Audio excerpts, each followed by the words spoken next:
नमस्कार, बहुत बहुत स्वागत आप सभी का आपके प्रोग्राम कहानी कुर्सी की में। मैं हूं सौरभ शर्मा। आपके साथ स्टूडियो में हमारे मेहमान आ चुके हैं हर्षवर्धन त्रिपाठी जी, विजय त्रिवेदी जी, राहुल महाजन जी और समीर चौकांकर जी। बहुत बहुत स्वागत आप सभी का। आज 5 अगस्त से पहले तो आपको ये बता दें, 5 अगस्त के दिन भारत में जो है वैसे लोगों की उम्मीदें और धड़कनें थोड़ी बढ़ जाती हैं। क्या होगा, संसद में कुछ बड़ा होगा, लोगों को याद आने लगता है क्या क्या 5 अगस्त के दिन संसद में हुआ था। सबसे बड़ी तो वो 370 वाली घटना याद आने लगती है। कैसे बातों बातों में अमित शाह जी ने 370 का बिल इंट्रोड्यूस कर दिया था और देश से 370 खत्म हो गई थी। क्या आज कुछ ऐसा होगा, देखते हैं। अभी तो दिन पड़ा है। संसद का मॉनसून सत्र जब से शुरू हुआ है तब से आप देख रहे हैं टकराव ही टकराव चल रहा है, लेकिन कोशिशें हो रही हैं कि किसी तरीके से इस टकराव को दूर किया जाए। तो आज की बड़ी डेवलपमेंट मैं आपको बताता हूं पार्लियामेंट में क्या हुआ। संसदीय कार्य मंत्री किरण रिजिजू इस वक्त जबरदस्त ताबड़तोड़ बैठकें कर रहे हैं। किरण रिजिजू पार्लियामेंट्री अफेयर्स मिनिस्टर हैं।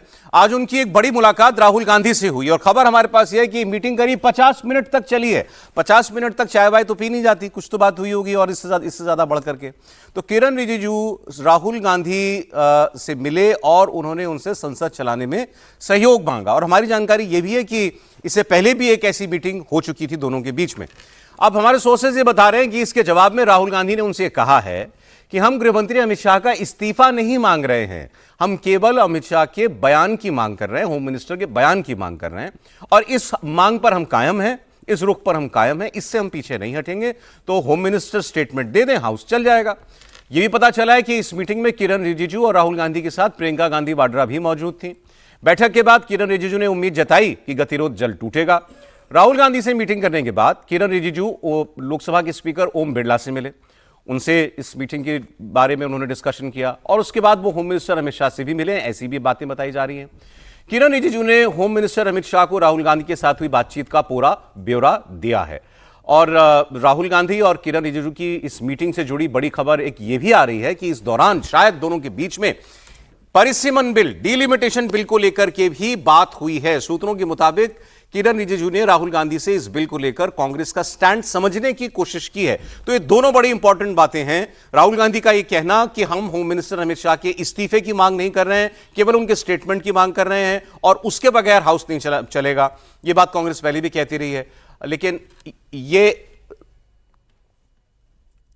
ये एक बड़ी बात है कि राहुल गांधी ने यह कहा कि हम इस्तीफे की डिमांड नहीं कर रहे हैं, क्योंकि बीच में यह बात भी चल पड़ी थी। और दूसरा यह कि डिलिमिटेशन बिल के अलावा एफसीआरए बिल पर भी बात हुई है शायद दोनों के बीच में। मैं आपको एक मिनट पहले एक बयान सुना देता हूं प्रियंका गांधी वाड्रा का, क्योंकि वो इस मीटिंग में थी। अब ये बयान आप देख लीजिए। बाहर काफी हंगामा चल रहा था, वो प्लेकार्ड बाकायदा आज तो बड़ा सा बैनर लेकर के ऑपोजिशन पार्टीज आई हुई थी सारी कि होम मिनिस्टर कहां है, होम मिनिस्टर आए, अमित शाह आकर के जवाब दें। ये देखिए कि अमित शाह जवाब दो, बड़ा सा बैनर लेकर के आए थे आज सारे सांसद। नारेबाजी हो रही थी वहां पर, एक बार सुन भी लीजिए आप। विपक्षी दलों ने प्रदर्शन करते हुए नजर रखा गया है। अयोध्या का मुद्दा भी लग रहा है संसद भवन। प्रियंका गांधी, राहुल गांधी, डिंपल यादव, संजय राउत, पीछे सुप्रिया सुले दिख रही हैं जी, इमरान मसूद है, नहीं अलग अलग पार्टियों के हैं। देखिए वो महुआ मोइत्रा जेएमएम से वो है, मीसा भारती भी इसके अंदर दिखाई दे रही है, महुआ मांझी सॉरी, सारी पार्टियों के नेता इसके अंदर मौजूद थे। आप सुनिए जरा प्रियंका गांधी वाड्रा को, फिर हम आपको एक लाइव अपडेट देंगे। संदेश ये है कि जो पद पर आसीन है उसकी कुछ जनता के प्रति जिम्मेदारियां होती हैं। ये लोकतंत्र है, तानाशाही नहीं है, ये किसी का राज दरबार नहीं है। तो अगर कुछ हुआ है, बच्चों पर गोलियां चली हैं, पैलेट गन चलाई गई हैं, क्या नाम है वो, टीयर गैसिंग हुई है, लाठी चार्ज हुआ है, तो किसी की जिम्मेदारी है ना, किसी ने तो ऑर्डर दिया होगा, तो जिम्मेदारी लें अपनी। यही परंपरा रही है इस देश की। तो विजय जी पहले बताएं सर, ये इस तरीके की मीटिंग्स हो रही हैं, चलिए अच्छी बात है। राहुल गांधी बात कर रहे हैं पार्लियामेंट्री अफेयर्स मिनिस्टर से, ये भी कह रहे हैं इस्तीफा नहीं केवल स्टेटमेंट हमको चाहिए। क्या लगता है आपको, कुछ गतिरोध टूट सकता है? वैसे तो आज 5 अगस्त है, तो ये उतना ही महत्वपूर्ण घटना है। मीटिंग होना ही है। मीटिंग होना है कि राहुल जी के साथ सरकार की, रिजिजू साहब की बातचीत हो। लंबी बात हुई है, जो मुझे जानकारी मिली उसमें काफ़ी हद तक जो है बर्फ़ पिघली है, स्टिक डाउन हुआ, बड़ी लंबी बात हुई है और उसमें अड़ाअड़ी नहीं हुई, एक ही बात कही गई। दूसरी बात कही गई कि संसद का सत्र चलने दिया जाए। FCRA पे भी शायद सहमति बन गई है कि उस पर काम हो जाए। अमित शाह जी के लिए जैसे आपने बताई दिया कि अमित शाह जी के लिए उन्होंने कहा कि कोई बयान देना चाहिए, उनकी अटेंडेंस मतलब हाउस में होना चाहिए उनको, अमित शाह जी को, और वो बयान दें कि क्या हुआ है, खासतौर से नीट वाले मामले में भी और चढ़ावा चोरी वाले मामले में भी। और जाहिर तौर पे अमित शाह जी के आदेश पर रिजिजू जी साहब की मुलाकात हुई होगी, तो उन्होंने पूरा रिपोर्ट किया होगा उनको, क्योंकि वो सरकार के सबसे बड़े मंत्रियों में से एक है। मुझे लग रहा है कि जो एक मोटा मैसेज है वो यही है कि थोड़ा सा आइस ब्रेक डाउन हुआ है, लेकिन कितना हुआ है कितना नहीं हुआ है, सरकार अब जो रिजिजू साहब होम मिनिस्टर साहब से मिलकर जो रेस्पॉन्स सरकार का होगा उससे थोड़ा सा बात आगे बढ़ेगी। लेकिन वो बहुत स्टैंड कड़ा रख के रहे हो राहुल गांधी, ऐसा नहीं है। उसमें एक बड़ी बात तो यही है कि जो कहा कि भाई इस्तीफा की बात हम नहीं कर रहे हैं, केवल बयान की बात कर रहे हैं। वो ज़्यादा जोर जो मुझे बताया कि ये दिया कि भाई क्यों नहीं आ रहे होम मिनिस्टर हाउस में, ऐसी क्या वजह है कि होम मिनिस्टर साहब वहाँ पर हाउस में नहीं है। हाउस मिनिस्टर वहाँ पर आते, बल्कि ये भी बात कही गई बताई कि जब वो नीट का पेपर चल रहा था उस समय तो हमने कहा था केवल इंटरवीन करके 10 मिनट 5 मिनट जो भी है बात कर देते तो बात खत्म हो जाती। लेकिन कुल मिलाकर ये हुआ कि भाई जो 10-15 दिन से, और सरकार का जोर ज़्यादा है कि भाई FCRA का और डिलिमिटेशन का जो मैसेज है कि अगले हफ्ते शायद यदि ये बात हो जाए, आज तो वेडनेसडे है ना, तो थर्सडे फ्राइडे में यदि कुछ बात ठीक से बन जाती है। सरकार वैसे भी पास करा ही रही है, इतने बिल पास हो गए बीच में। वो वाला बिल जो है ना ऐसे पास डिलिमिटेशन वाला नहीं हो सकता, ये तो हो जाएगा FCRA वाला हो सकता है। और दूसरा ये भी बात है कि भाई ये मतलब आमतौर पर सबको ये लगता है कि ऐसी कोई बात नहीं है जिसका जवाब अमित शाह दे नहीं सकते। रिजिजू साहब ने एक और बात बताई parliament affair minister Rahul ji को कि भाई DMK ने हमें अश्योर कर दिया कि वो उनके 22 MPs उनके साथ सपोर्ट करेंगे लोकसभा में डिलिमिटेशन बिल पर। अच्छा, मतलब आप ये मत समझिए कि इंडिया ब्लॉक का कौन कौन है, लेकिन DMK के लिए स्पेसिफिक तौर पे बताया गया कि ऐसी बातें बता देते हैं लोग एक दूसरे को। मतलब कि अरे वो ये बता रहे थे कि डिलिमिटेशन बिल पे ये नहीं है कि कोई पूरा पार्लियामेंट आपके खिलाफ खड़ा हुआ है बिल का, उस तरह से कि ठीक है। अब देखिए क्या के लिए भी तो होता है ना। हाँ नहीं, और अगर अमित शाह ये कल हम लोग भी बात कर रहे थे कि क्या प्रॉब्लम है, अमित शाह जी क्यों नहीं आ रहे हैं हाउस में, या मतलब वो समझ सरकार के अंदर सोच क्या है। तो एक तो सरकार के अंदर ये पता लगा कि सोच ये है कि भाई इस मैटर को, मतलब ये CJP प्रोटेस्ट, संसद मार्च और सब जो भी हिंसा वगैरह हुई, सरकार अपनी तरफ से इस मैटर को खत्म करना चाहती है। अब इस पर जितनी बात होगी, जितनी चर्चा होगी, उतनी बातें निकलेंगी। ऐसा तो नहीं है कि होम मिनिस्टर स्टेटमेंट देंगे तो विपक्ष बड़ी खामोशी से सुनता रहेगा, उसमें कुछ ना कुछ बात निकाली जाएगी, जवाब में कुछ ना कुछ कहा जाएगा। एक तो ये है।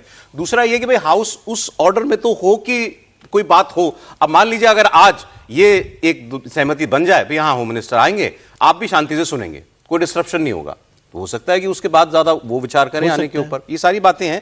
और हाउस एक बार अगर चल जाएगा तो उसके बाद जो कोई और बिल सरकार लाना चाहती है, FCRA का बिल है, मान लीजिए डिलिमिटेशन भी आ रहा है, पता नहीं अभी किसी को, FCRA की तो चर्चा काफी है, डिलिमिटेशन बिल और विमेंस रिजर्वेशन का नहीं पता है, लेकिन अगर वो आ रहा है तो उसके लिए इतने बड़े बिल जो है, इतने हल्ले हंगामे में तो नहीं लाए जाएंगे ना, जो पूरी भारत की सारी लोकतांत्रिक व्यवस्था को बदलने वाले सिस्टम को बदल रहे हैं। वो ऐसे तो नहीं वुडन ऑफ द हाउस में तो नहीं वो होंगे, तो उसके लिए तो आपको ऑर्डर चाहिए, तो वो एक बार स्थापित हो, ये भी सबके बीच में सहमति बन जाए। त्रिपाठी जी क्या लग रहा है आपको?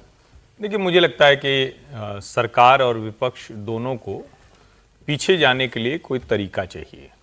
दोनों को पता है कि अब ये बहुत अच्छी स्थिति नहीं है, और यहाँ कोई माने न माने विपक्ष के लिए ज़्यादा खराब स्थिति है, क्योंकि जब छात्रों पर वो कानून बन गया, वो सारी बातें हो गई, तो आप रोज कहेंगे अमित शाह जवाब दो, अमित शाह जवाब दो। ये कभी आज तक मतलब मेरे ध्यान में नहीं है कि जवाब देने को लेकर कोई इस तरह से कोई सदन में कोई, और जो मूल मुद्दा है उससे हटकर, क्योंकि छात्रों ने भी मान लिया, सोनम वांगचुक भी चले गए, राहुल गांधी तो उसमें कहीं थे भी नहीं, तो एक तरह से कहें कि सिर्फ और सिर्फ वो अड़ने की बात है।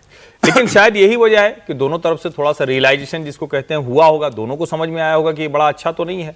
और चूंकि देश में जिस तरह का माहौल है उसमें सरकार को भी लग रहा होगा कि ये बहुत अच्छा नहीं है। आप इसको यूं भी देखें ना, भले सरकार ने कानून बना दिया, सब कुछ कर दिया, लेकिन एक जो कहते हैं ना कि फुसफुसाहट जो है वो देश भर में हो रही है।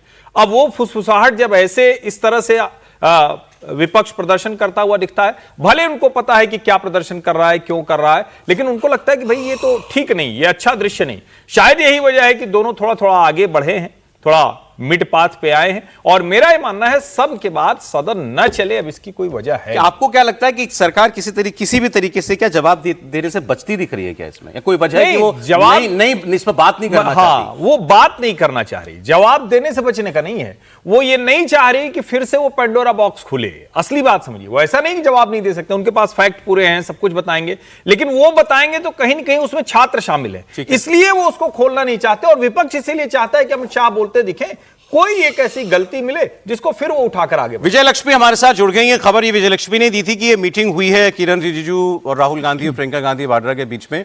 क्या सेंस बनी इस मुलाकात के बाद और क्या डेवलपमेंट्स हुई है विजय लक्ष्मी?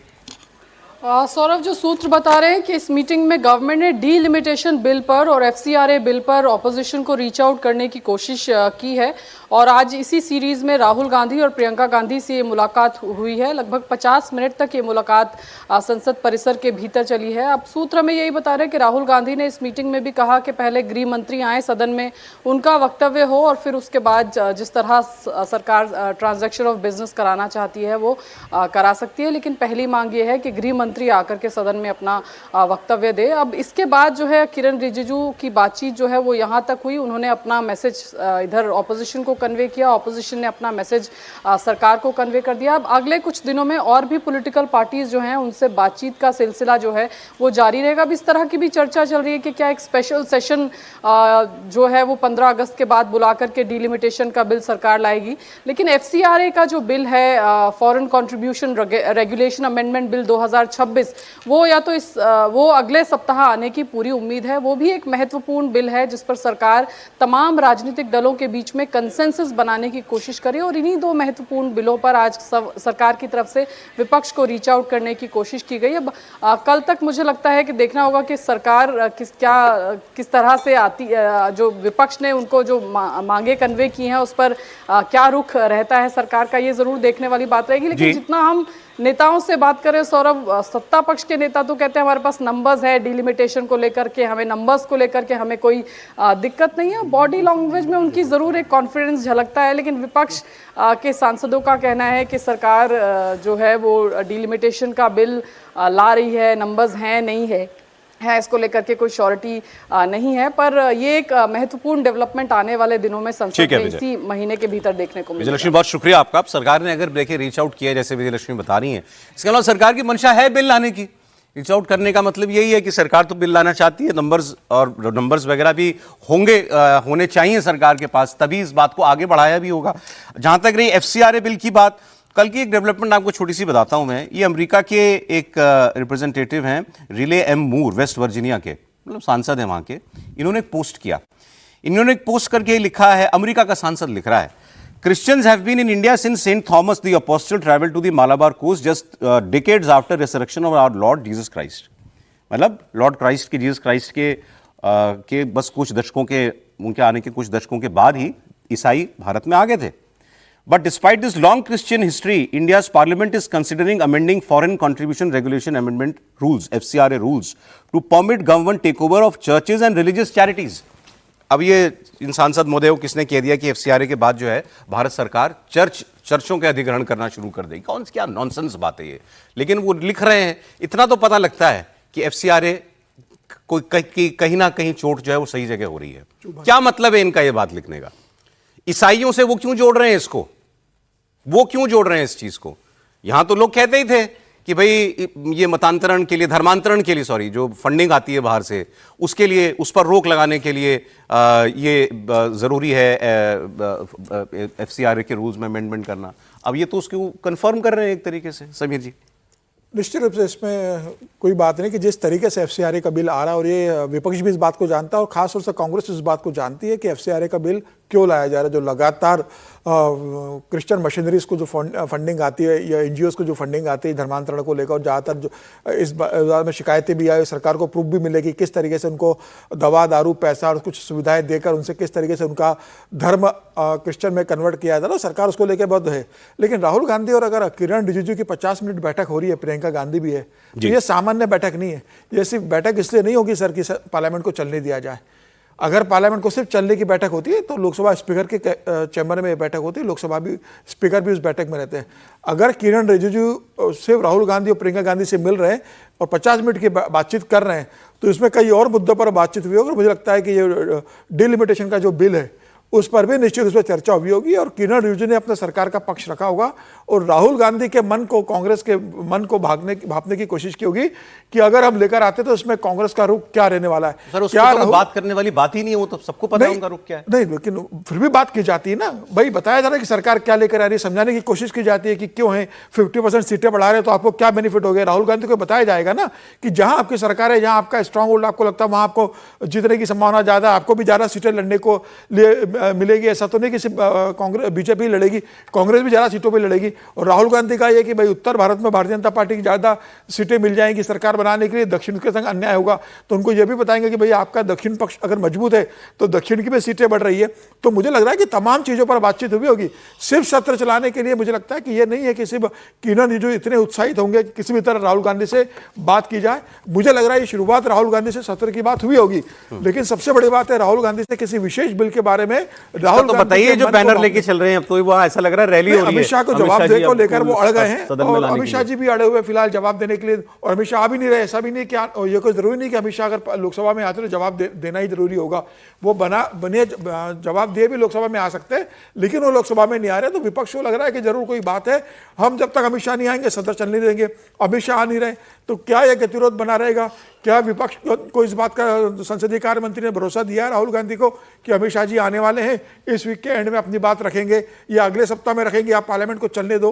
तो मुझे लग रहा है कि गतिरोध अभी बरकरार रहेगा। इतना आसान राहुल गांधी को समझाना नहीं है कि किरण रिजिजू कह देंगे और राहुल गांधी मान जाएंगे। राहुल गांधी किसी की नहीं सुनते, एक बार जो अड़ जाते हैं तो फिर वो मतलब उनको कितना भी नुकसान हो, उनकी छवि खराब हो, पार्टी की छवि खराब हो। इस वक्त तो दोनों ही अड़े हुए हैं, सरकार भी तो अड़ी हुई है कि होम मिनिस्टर नहीं आएंगे। राहुल गांधी को तो ये लग रहा है ये भाई इस मांग में ऐसा भी कुछ गलत नहीं है कि होम मिनिस्टर आकर स्टेटमेंट दे, दो तरह क्या की गलत मांगे हैं। कांग्रेस की दो तरह की मांग है। उनका ये कहना है कि जहां तक ये स्टूडेंट प्रोटेस्ट का मामला है उस पर गृह मंत्री जवाब दें, लेकिन दूसरी तरफ राम मंदिर का जो मामला है, वहां पे चंदा वाला मामला है, उस पर प्रधानमंत्री का बयान वो मांग रहे हैं। तो क्या उसमें कोई चेंज हो रहा है क्या इस बात को लेकर के प्रधानमंत्री क्या जो राम मंदिर चंदा वाला मामला है उसमें दे रहे हैं? लोकसभा तो केवल अमित शाह जी के स्टेटमेंट पर देखिए दोनों पे है, दोनों है। कांग्रेस ने जो सार्वजनिक तौर पर प्रेस कॉन्फ्रेंसेस करके जो मांग की है वो ये है। वो कल खड़गे जी ने राज्यसभा में कह दिया प्राइम मिनिस्टर वाली बात, उस पर प्रेस कोई बहुत जोर नहीं दे रहा है। नहीं प्रेस ऑफिशियल प्रेस कॉन्फ्रेंस करके भी उन्होंने ये मांग की है। दूसरी बात ये कहना कि भाई सिर्फ अभी जो है इस बात को लेकर गतिरोध बना हुआ है कि जो है वो गृह मंत्री बयान नहीं दे रहे हैं इसलिए पार्लियामेंट नहीं चल। देखिए बीजेपी के समय में 2010 में 2012 में जब बीजेपी ऑपोजिशन में थी, दोनों बार 2010 में भी और 2012 में भी बीजेपी ने पूरा विंटर सेशन नहीं चलने दिया। विंटर सेशन था दिसंबर 2010 का, तो दोनों विंटर सेशन नहीं चलने दिए। तो ऐसा नहीं है कि बीजेपी ने विपक्ष में रहते हुए ऐसी मांग नहीं की कि आप बयान नहीं देंगे तो हम नहीं चलने देंगे। तो जो इंपॉर्टेंट इशू है अगर उस पर विपक्ष मांग कर रहा है तो मेरे ख्याल से जो सरकार है उसे आगे बढ़कर बयान देना चाहिए। दोनों इंपॉर्टेंट इशू हैं देश के लिए, देश ने देखा है ये सारी चीजें कितने दिनों तक इस पर हंगामा रहा है, देना चाहिए बयान। नहीं, होम मिनिस्टर का स्टेटमेंट समझ में आता है, राम मंदिर पर प्रधानमंत्री के बयान अब वो मांग रहे हैं। अब उसमें क्या बात हुई राहुल गांधी और जो किरण रिजिजू के बीच में, क्या वो केवल गृह मंत्री तक सीमित हैं या आगे बढ़ गए, तो दोनों की अभी तक वैसे वो 5 अगस्त की बात नहीं बताई आप लोगों में से किसी ने। 5 अगस्त से ऐसे निकल जाएगा, 5 अगस्त थोड़ा ठंडे से लक्षण तो ऐसा कुछ नहीं सर। इतना बड़ी घटना हो गई है, बिल तो आज से आते रहते हैं, पास होते रहते हैं, पार्लियामेंट जब तक है तब तक बिल पास होते रहेंगे। चलिए, राहुल जी के साथ सरकार की बात होना ये कम महत्वपूर्ण बात नहीं है। अच्छा, आपको एक और बड़ी खबर में बता देता हूं। झारखंड में जो प्रदर्शन चल रहा था उसके सिलसिले में रांची में 12वां दिन था इस आंदोलन का छात्रों का। वहीं पेपर लीक और नौकरियों में धांधली, सरकारी नौकरियों में धांधली के खिलाफ चल रहा था ये प्रदर्शन। जयपाल सिंह मुंडा स्टेडियम में छात्र धरने पर बैठे थे। तो आज राहत की खबर यह आई है कि थोड़ी देर पहले छात्र नेता देवेंद्र नाथ महतो इन्होंने अपना अनशन तोड़ दिया है। दरअसल सोनम वांगचुक ने इनसे सीधे वीडियो कॉल पर बात की और इनको अपना समर्थन दिया, जिसके बाद इन्होंने पानी पिया और अपना अनशन खत्म कर दिया। 4 दिन से ये लोग अनशन पर बैठे हुए थे। आंदोलनकारी छात्रों ने कल विधानसभा घेराव का ऐलान भी किया हुआ है और मुख्यमंत्री हेमंत सोरेन ने भी आश्वासन दिया है कि हम सारी कड़ी कार्रवाई कर रहे हैं, लेकिन इनकी मांगों पर आगे बढ़ने की कोई आश्वासन उन्होंने नहीं दिया था। अब देखिए कि कल ये लोग क्या करते हैं। ये तो एक डेवलपमेंट हुई। दूसरा, आज वो कॉकरोच जनता पार्टी के जितने लोग थे उन लोगों ने आज वहां संभाजी नगर संभाजीनगर महाराष्ट्र की, वहाँ बैठा संभाजीनगर जैसे में घर पे घर है ना उसका, एक मीटिंग की उन्होंने, घर है उसका, अभिजीत दीपके का घर है जहाँ घर है वहाँ पे, वहां पर इन्होंने मीटिंग की और उस मीटिंग में के बाद उन्होंने एक छोटी सी प्रेस कॉन्फ्रेंस भी की। वहां की तस्वीरें ले लीजिए, अगली खबर की तस्वीर ले लीजिए। तो वहां उस मीटिंग के बाद अभिजीत दीपके और सौरभ दास और जितने और लोग थे सबने आकर के ये सबसे पहले तो झारखंड प्रोटेस्ट के बारे में कहा कि हमारा उनको समर्थन है और हमने उनसे बात भी की है, वीडियो कॉल पे बात भी किया और हम उनकी मांगों का समर्थन करते हैं, ये उन्होंने दावा किया। लेकिन ये नहीं बताया कि हम वहाँ क्यों नहीं जा रहे हैं।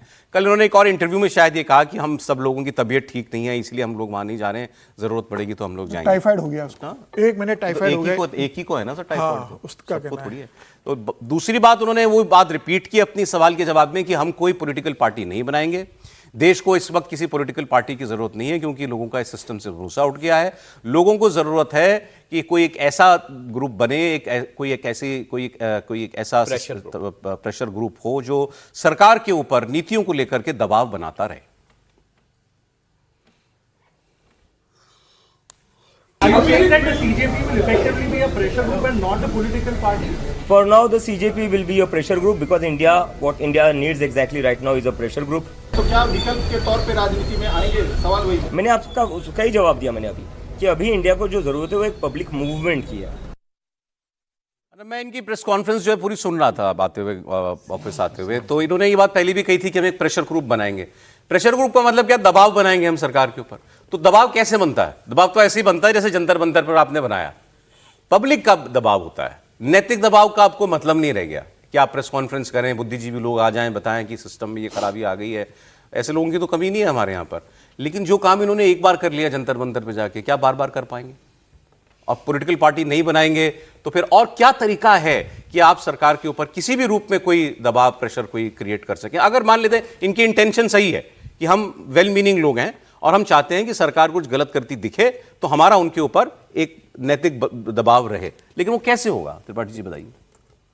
नहीं, वैसे ही होगा जैसे आम आदमी पार्टी बन गई थी, या वैसे ही होगा जिससे आम आदमी पार्टी में चले जाना है। अब ये लोग जिस तरह से बात कर रहे हैं वो बहुत साफ साफ दिख रहा है कि इनको अपनी जो क्षमता है, जो शक्ति है, उसका एहसास है। मूल बात जहाँ करना जरूरी है, इनको भी पता है कि जंतर मंतर पर 20 दिनों तक इनको 1000 की संख्या नहीं पहुंची। मतलब ये मैं नहीं कह रहा हूं, ये वो लोग कह रहे हैं जो इनके प्रशंसक हैं, इनके मतलब एकदम से इनके लिए सब कुछ बोल रहे थे। वो भी कह रहे थे कि ऐसे कैसे होता है, 100-200 लोग हैं, आज तो 40-50 ही रह गए थे। वो तो सोनम वांगचुक की तबीयत खराब होना, उनके स्वास्थ्य में गिरावट आई, उसके बाद लोगों को लगा कि नहीं भाई एक आदमी बैठा हुआ है, ये व्यक्ति एक इस उम्र का, उसके साथ गए। साथ में कॉज बहुत बड़ा था, मुद्दा बहुत बड़ा था, सबको लगता है, सबके घर में बच्चे हैं, उसी में वो उसका ऑन स्क्रीन मार्किंग वाला, वो SM वाला मसला था, CBSE वाला ये भी मसला था। कुल मिलाकर ऐसा नहीं कि सरकार ने नहीं किया था, सरकार ने उस वक्त भी 13 लोगों की गिरफ्तारी हो चुकी थी, सरकार ने उस वक्त भी सारी प्रक्रिया शुरू की थी, सरकार ने उस वक्त भी सब कुछ किया था, लेकिन उस वक्त एक मोमेंटम क्रिएट हो गया। क्या दोबारा वो हो सकता है? सवाल ही नहीं उठता। इसलिए सवाल नहीं उठता है कि पहली बात तो सरकार सतर्क रहेगी, अब ऐसे कोई भी ऐसा मसला है उसको छोड़ेगी नहीं, इतना लूज नहीं छोड़ेगी। दूसरा, पब्लिक को भी पता है कि आप ऐसा प्रेशर ग्रुप दुनिया के इतिहास में कहीं नहीं चलता है। मतलब भारत छोड़ दीजिए, वर्ल्ड की पॉलिटिकल हिस्ट्री में कोई ऐसा प्रेशर ग्रुप नहीं है जो कहे कि अच्छा हम एक काम करेंगे, हम प्रेशर ग्रुप हैं तो हम बीच बीच में जब हमें टाइफाइड वगैरह हो जाएगा तो हम सोफे पर बैठ के इंटरव्यू देंगे और बाकी हम आंदोलन करेंगे। ऐसा नहीं होता है। प्रेशर ग्रुप का सीधा सा मतलब पॉलिटिक्स में होता है, या तो आप एक ऑर्गेनाइज्ड NGO की तरह काम करें, सोसाइटी वेलफेयर की तरह काम करें और कहें कि भाई हम इस क्षेत्र में काम करते हैं। जब आप कहते हैं हम सब करेंगे तो इसका मतलब आप जो कह रहे हैं ना, एक जो शब्द अभी विजय जी ने धीरे से कहा कि अभी, मतलब अभी पॉलिटिकल पार्टी की जरूरत, तो अभी हम पार्टी नहीं बनाएंगे, अभी नहीं बनाएंगे। अभी प्रेशर तो अरविंद जी ने तो मतलब कसम वसम भी खा ली थी, सब कुछ कह दिया था कि राजनीति में नहीं जाएंगे। तो मुझे लगता है कि ये लोगों को भी पता है कि ये कहां तक जा सकते हैं, कितनी इनकी क्षमता है, और उसी को शायद ये एक तरह से कहेंगे असेसमेंट कर रहे हैं, एक्सप्लोर कर रहे हैं। आप मानते हैं कि इनकी जर्नी यहीं तक थी? नहीं, मुझे नहीं लगता। अच्छा, तो चलेगी, लेकिन वो पॉलिटिकल पार्टी बनने में एक प्रोसेस होता है, एक टाइम लगता है। शुरुआत में प्रेशर ग्रुप के तौर पे ही काम करते हैं, NGO के तौर पे काम करते हैं, आज यहाँ कर रहे हैं, कल झारखंड जा रहे हैं या नहीं जा रहे हैं, या कहीं और जाकर जहाँ जहाँ हो सकता है वो करेंगे। फिर एक थोड़ा सा कंसोलिडेशन होगा, अलग अलग राज्यों में आएंगे, फिर जब ज़रूरत होगी कहेंगे कि भाई फिर क्या होगा कि आप और हम यही सवाल करेंगे, भाई आप सीधे राजनीति में क्यों नहीं आते, जो अरविंद जी से पूछ रहे थे, पूछा गया तो फिर कहेंगे सौरभ जी आप रोज रोज कह रहे हो तो हम आ जाते हैं राजनीति में। और राजनीति में आना कोई बुरी बात नहीं है, मैं ये नहीं समझता कि ये लोग भी क्यों जरूरत होगी राजनीति में आ जाएंगे। एक डेमोक्रेटिक कंट्री में, एक इलेक्शन प्रोसेस वाली कंट्री में राजनीतिक दल बनाने में क्या आपत्ति है? कोई आपत्ति नहीं है, लेकिन उनसे बार बार सवाल हो रहा है उनसे, इसीलिए इट्स टू अर्ली ना, कोई भी काम होता ठीक है, हो जाएगा और अभी वो बनाएंगे ही। अभी तो इनकी जंतर मंतर के सारे उसके प्रकरण के बाद पहली तो इनकी सब पूरी टीम की मीटिंग हुई है आज। हाँ। इसके बाद इन्होंने आज इन्होंने एक छोटी सी ब्रीफिंग की है। कल ये जो है अपनी बातचीत करके अंदर की सारी डेलिब्रेशंस करके कल अब एक डिटेल बात बताएंगे मीडिया को कि हमने क्या तय किया है, कि हम आगे जाकर के क्या करना चाहते हैं। ये एक E20 वाली बात इन्होंने जरूर की थी आज की, हमें इस मुद्दे में बड़ा दम लगता है। मैं ये मानता हूँ कि देखिए प्रेशर ग्रुप्स अपने आप में काम कर सकते हैं। बहुत सारे इंडिया में प्रेशर ग्रुप्स हैं, किसानों की यूनियंस हैं, मजदूरों की यूनियंस हैं, CII जैसे या FICCI जैसे प्रेशर ग्रुप्स हैं, जो अपने जो उद्योग जगत के आपस में जो है वो बात कहते हैं, वो जाके सरकार के साथ बात करते हैं। तो प्रेशर ग्रुप्स की पॉलिटिक्स या फिर प्रेशर ग्रुप्स की मतलब तरीका अपने आप में देश में है। अगर वो उस जगह जाना चाहते हैं तो क्या उनको समर्थन मिलेगा, ये बड़ी बात है। क्या उस तरह का समर्थन, जिस तरह का समर्थन उन्हें जंतर मंतर में दिखाई दिया, चाहे वो सोनम वांगचुक के कारण दिखाई दिया या अदरवाइज दिखाई दिया, क्या वो दिखेगा, ये देखने वाली बात। सोनम वांगचुक को लेकर सवाल हुआ उनसे बार बार कि आपके आने वाले जो भी आप आगे करेंगे काम, कोई मुद्दा उठाएंगे, आंदोलन करेंगे, पार्टी बनाएंगे, सोनम वांगचुक की क्या भूमिका होगी। उन्होंने कहा हमारे मेंटर थे, मेंटर रहेंगे। इतना ही, जितना मैंने बोला इतना ही बोले, मेंटर थे, मेंटर रहेंगे। इसका मतलब वो कुछ नहीं रहेंगे आपके अब। निश्चित रूप से मुझे लगता है उनकी राह अलग है। बिल्कुल, सोनम वांगचुक भी कोई मतलब इनके सारे इश्यूज के ऊपर साथ में नहीं आएंगे। उनको लगा था इस मामले में आना है तो वो आ गए। और मुझे लगता है कि ये अभी अपने आप को टटोल रहे बेसिकली, कि अभी दिल्ली में हमने किया तो क्या महाराष्ट्र में हम कोई मूवमेंट किसी इशू पर खड़ा कर सकते हैं, क्या हम उत्तर प्रदेश में कर सकते हैं। अभी उनका फोकस उत्तर प्रदेश है और 26 अगस्त को ये उत्तर प्रदेश में बैठक करने जा रहे हैं लखनऊ के अंदर। ये उत्तर प्रदेश जा रहे हैं लखनऊ में मीटिंग करने, तो इनका अगला फोकस उत्तर प्रदेश होने वाला है। तो मुझे लग रहा है कि अभी अपना दायरा बढ़ाएंगे, अपनी टीम बढ़ाएंगे, अपने लोगों को, तमाम लोगों को जोड़ेंगे और उसके बाद ये तय करेंगे कि इस मूवमेंट को आगे कैसे लेकर जाना है। और ये निश्चित रूप से जंतर मंतर के बाद ये खाली घर पर तो नहीं बैठ जाएंगे, चलो जंतर मंतर हो गया अब बोरिया बिस्तर समेट कर घर में बैठते हैं। ये सारे विकल्पों पर काम करेंगे, ये राजनीतिक विकल्प के रूप में काम करेंगे, ये एक NGO के विकल्प के रूप में काम करेंगे, एक नॉन पॉलिटिकल एंटिटी के रूप में कैसे वर्क कर सकते हैं उसके ऊपर काम करेंगे, अपने साथ ज्यादा से ज्यादा स्टूडेंट यूनियन को जोड़ने की कोशिश करेंगे, तमाम ऑप्शन पे विचार करके तय करेंगे कि आगे कैसे बढ़ना है। देखिए हम लोग जो बात कर रहे थे, एक बड़ी खबर आ रही है, इसके बारे में ब्रेक पे बात और डिटेल में बात करेंगे। कांग्रेस की ओर से बड़ी खबर है, सरकार परिसीमन बिल पर विशेष सत्र ला सकती है। 15 अगस्त के बाद एक स्पेशल सेशन ला सकती है सरकार। परिसीमन बिल और महिला आरक्षण बिल पर 16 से 18 अगस्त तक यह विशेष सत्र बुलाने की तैयारी पर बातचीत चल रही है। बड़ी खबर आपको बता रहा हूं अब मैं, परिसीमन बिल पर, डिलिमिटेशन बिल पर कांग्रेस के सोर्सेज से हमें बड़ी खबर मिल रही है कि परिसीमन बिल पर विशेष सत्र बुलाने पर चर्चा हुई है। आज राहुल गांधी और पार्लियामेंट्री अफेयर्स मिनिस्टर किरण रिजिजू के बीच 50 मिनट तक मीटिंग हुई थी और इसमें डिलिमिटेशन बिल पर बात हुई है। और खबर हमें यह मिल रही है कि 15 अगस्त के बाद सरकार एक विशेष सत्र ला सकती है संसद का। 16 से 18 अगस्त की तारीख पर बात भी चल रही है इस विशेष सत्र को लेकर, जिसमें फिर ये महिला आरक्षण बिल और डिलिमिटेशन बिल को पास कराने को लेकर सरकार आगे बढ़ना चाहती है। ये बड़ी खबर है इस वक्त की। पहले भी हम लोग बात कर रहे थे, तब तक ये चर्चा थी कि ये बात हुई है आज केंद्रीय मंत्री किरण रिजिजू और राहुल गांधी की मीटिंग में, उसमें प्रियंका गांधी भी मौजूद थी।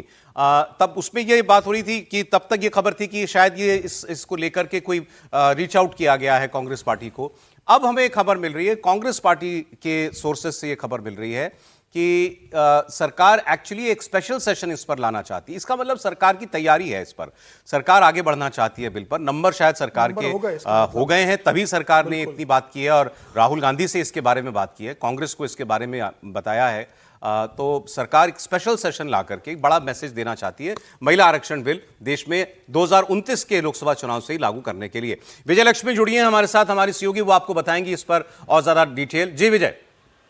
सौरभ, जो चर्चा है वो यही है कि एक स्पेशल सेशन जो है पार्लियामेंट का, या तो 16, 17, 18 या फिर 17, 18, 19 3 दिनों का एक स्पेशल सेशन बुलाया जाएगा, जिसमें डीलिमिटेशन बिल और जो महिला आरक्षण बिल की जो आगे की राह है वो एक तरीके से इस सेशन में जो है वो पूरी तरह से प्रशस्त कर दी जाएगी। एक स्पेशल सेशन हो उससे पहले जो रीच आउट गवर्नमेंट करने की कोशिश कर रही है, आज की भी जो बैठकें चली हैं, जिस तरह से राहुल गांधी और प्रियंका गांधी से किरण रिजिजू मिले, अब सरकार डीलिमिटेशन पर ही ऑपोजिशन की तमाम पॉलिटिकल पार्टीज को रीच आउट करने की कोशिश करें और एक बड़ा मैसेज जाए। इसके लिए ये संभावना पूरी है कि एक स्पेशल सेशन पार्लियामेंट का बुलाया जाए ताकि एक स्पेशल मैसेज भी जाए इसके ज़रिए। और क्योंकि ये एक बहुत बड़ा ऐतिहासिक बिल होगा, अगर देश के आगे की भविष्य की बात करें, आधी आबादी की बात करें, डीलिमिटेशन बिल के पास होने के बाद उसकी जो राह है वो और आसान हो जाएगी। तो एक बड़ा मैसेज 15 अगस्त के बाद जिस तरह का प्रधानमंत्री का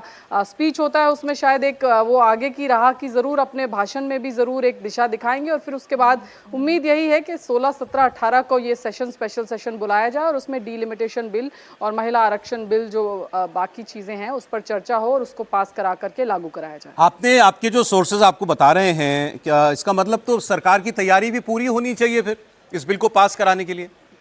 बिल्कुल सौरभ, कल मैंने कुछ बहुत सीनियर लोगों से बात की और सत्ता पक्ष की तरफ से अगर आप सत्ता पक्ष के लोगों से आप बात करें तो उनके बॉडी लैंग्वेज में पूरा कॉन्फिडेंस झलकता है। कल हमने बार बार बात की जब सत्ता पक्ष के एक बड़े नेता से, तो उनकी बॉडी लैंग्वेज में भी वो कॉन्फिडेंस झलक रहा था। वो उनका कहना था जब बार बार पत्रकार उनसे पूछ रहे थे कि क्या आप श्योर हैं कि आपके पास नंबर्स हैं, क्योंकि एक बार एम्बैरेसिंग गवर्नमेंट के लिए हो चुका है। तो उन्होंने पत्रकारों से पलट करके पूछा कि आपको क्यों लगता है कि हमारे पास नंबर नहीं है, हमारी तैयारी पूरी है।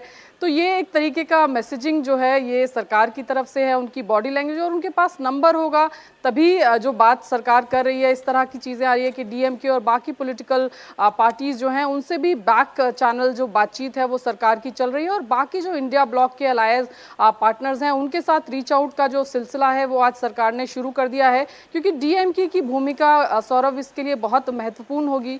डीएमके के एक नेता से थोड़े दिन पहले जब मेरी बात हुई थी, मैंने उनसे पूछा कि क्या आप करेंगे, तो उन्होंने कहा एक अच्छा बिल होगा तो हम अपोज क्यों करेंगे। जब मैंने उनसे पूछा एक अच्छे बिल की परिभाषा क्या है डीएमके के लिए, इस पर उन्होंने कुछ नहीं कहा, पर उन्होंने कहा कि एक अच्छे बिल का विरोध करना पॉसिबल नहीं है, बिल अच्छा होना चाहिए, उसका समर्थन उसी के हिसाब से तय होगा। तो एक फिलर्स कहीं ना कहीं वहाँ से भी ज़रूर मिलते हैं, लेकिन ये बिल पास हो, ये बिल जो है वो संसद के पटल पर नंबर्स के साथ पास हो, इसके लिए डीएमके का सपोर्ट बहुत ज़रूरी है।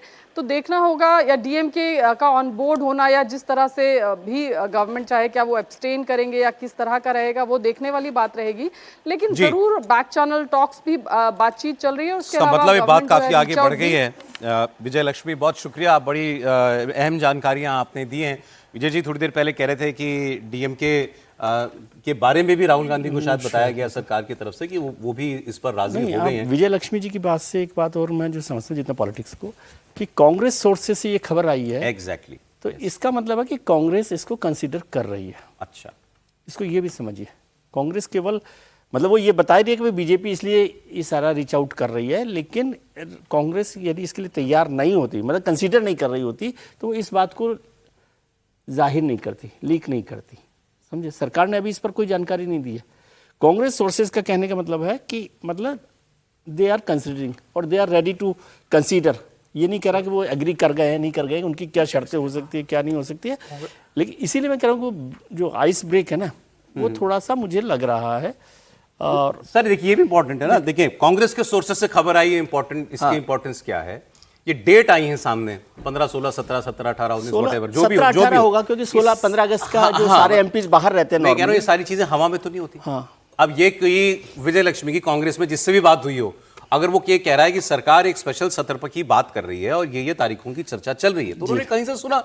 अभी किरण रिजिजू ने राहुल गांधी को बोला, मैं ये क्लेम नहीं कर सकता क्योंकि ये ऐसा तो नहीं, मुझे मेरी वो हम क्लेम नहीं कर सकते, लेकिन ये बात कहीं से आई, इसका मतलब ये वहां सांसदों के बीच में इस बात की चर्चा है, किसी ने ये बात कही है, सरकार में से किसी ने ये बात कही है, तो इसका मतलब सरकार के पास कोई आगे बढ़ने के लिए कोई वजह है, नंबर होंगे तभी स्पेशल सत्र बुला करके, जैसे अभी किया था अप्रैल में। दूसरी बार सरकार वो एम्बैरेसमेंट क्यों अपने मोल लेगी अगर उसके पास नंबर पूरे नहीं होंगे। हम लोग पहले भी कई बार कह चुके हैं, अब सरकार महिला आरक्षण और परिसीमन बिल तभी लाएगी जब वो उसको पास करा पाने की स्थिति में होगी। जी त्रिपाठी जी। नहीं, इसमें लेकिन एक थोड़ा सा इसको ऐसे भी देखिए ना कि जिस तरह का भी माहौल है, कांग्रेस तो ये भी चाहेगी ना कि ये बात आए कि देखिए सरकार इस तरह से रीच आउट करती हुई दिख रही है।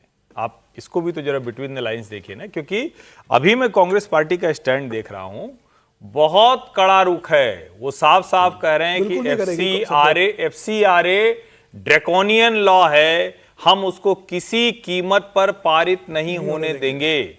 और इस सरकार के एजेंडे में एफसीआरए वो एक तरह से कहें कि फर्स्ट प्रायोरिटी है।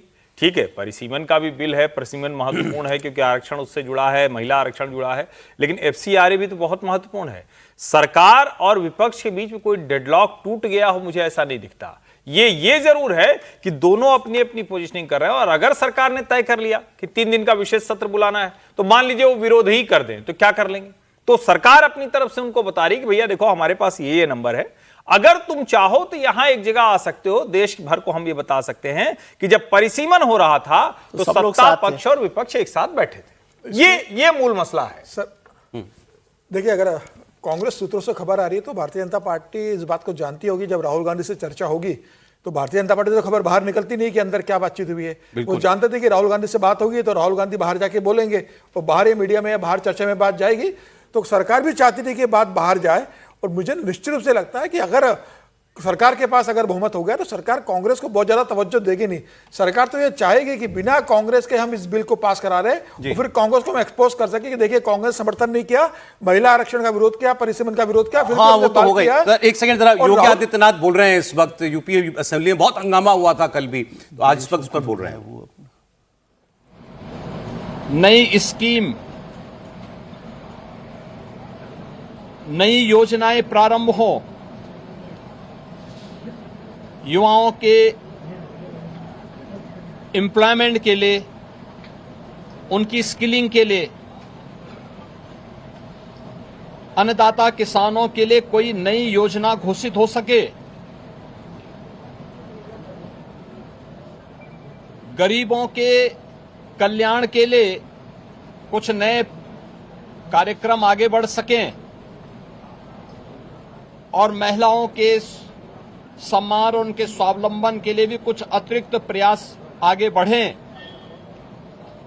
इसके लिए हम लोग 59,000 करोड़ रुपए से अधिक की अनुपूरक बजट को भी लेकर के आए थे, जिनके लिए इन सभी मदों में धनराशि की व्यवस्था भी थी। नई योजनाओं को घोषित करने के लिए चर्चा विधानसभा में हो सके, इसके लिए उन कार्यक्रमों के साथ हम लोग आए थे। लेकिन समाजवादी पार्टी के नकारात्मक रवैये के कारण युवाओं के मुद्दे पर, अन्नदाता किसानों के मुद्दे पर, महिलाओं के स्वावलंबन के मुद्दे पर, या गरीबों के लिए बनने वाली वेलफेयर की अन्य स्कीमों के मुद्दे पर सदन में समाजवादी पार्टी ने कोई चर्चा नहीं होने दी। इनका ये आचरण असंवैधानिक भी है, युवा विरोधी है, किसान विरोधी है, महिला विरोधी है और गरीब विरोधी भी है। 59,000 करोड़ रुपए से अधिक का अनुपूरक बजट इन नई मांगों के साथ साथ प्रदेश के इंफ्रास्ट्रक्चर की स्ट्रेंथनिंग के लिए, एक्सप्रेस वे के नेटवर्क को और बेहतर बनाने के लिए जो माननीय जनप्रतिनिधियों ने डिमांड की थी, उसके लिए भी धनराशि का प्रावधान किया है। हमने प्रदेश के अंदर उस तबके के लिए जो अब तक प्रदेश के विकास में मजबूती के साथ लगकर के काम कर रहा था, आंगनवाड़ी, आशा वर्कर, रसोईया, हंगामे की वजह से वो अनुपूरक बजट जो है उस पर चर्चा नहीं करवा पाया। समाजवादी पार्टी ने हंगामा किया। वो राम मंदिर चढ़ावा चोरी के मुद्दे पर वो हंगामा समाजवादी पार्टी की तरफ से हो रहा था। अखिलेश यादव भी कुछ कह रहे हैं, आइए उनको सुनते हैं। जान ले कि पीडीए में पीडी जो है वो पंडित का शॉर्ट फॉर्म है, और जितनी पीड़ा दोगे, पीड़ा बढ़ाओगे, उतना ही पीडी और मजबूत दिखाई देगा। और हमने कई प्रदेश के उदाहरण देखें जहां पर हमारे तमाम लोगों को प्रताड़ना की है, सरकार ने प्रताड़ित किया है, पीड़ा दी है। और ये प्रताड़ना इतनी दी है जिसकी आप कल्पना नहीं कर सकते हैं। और बहुत से लोगों को बहुत सी घटनाएं पता होंगी।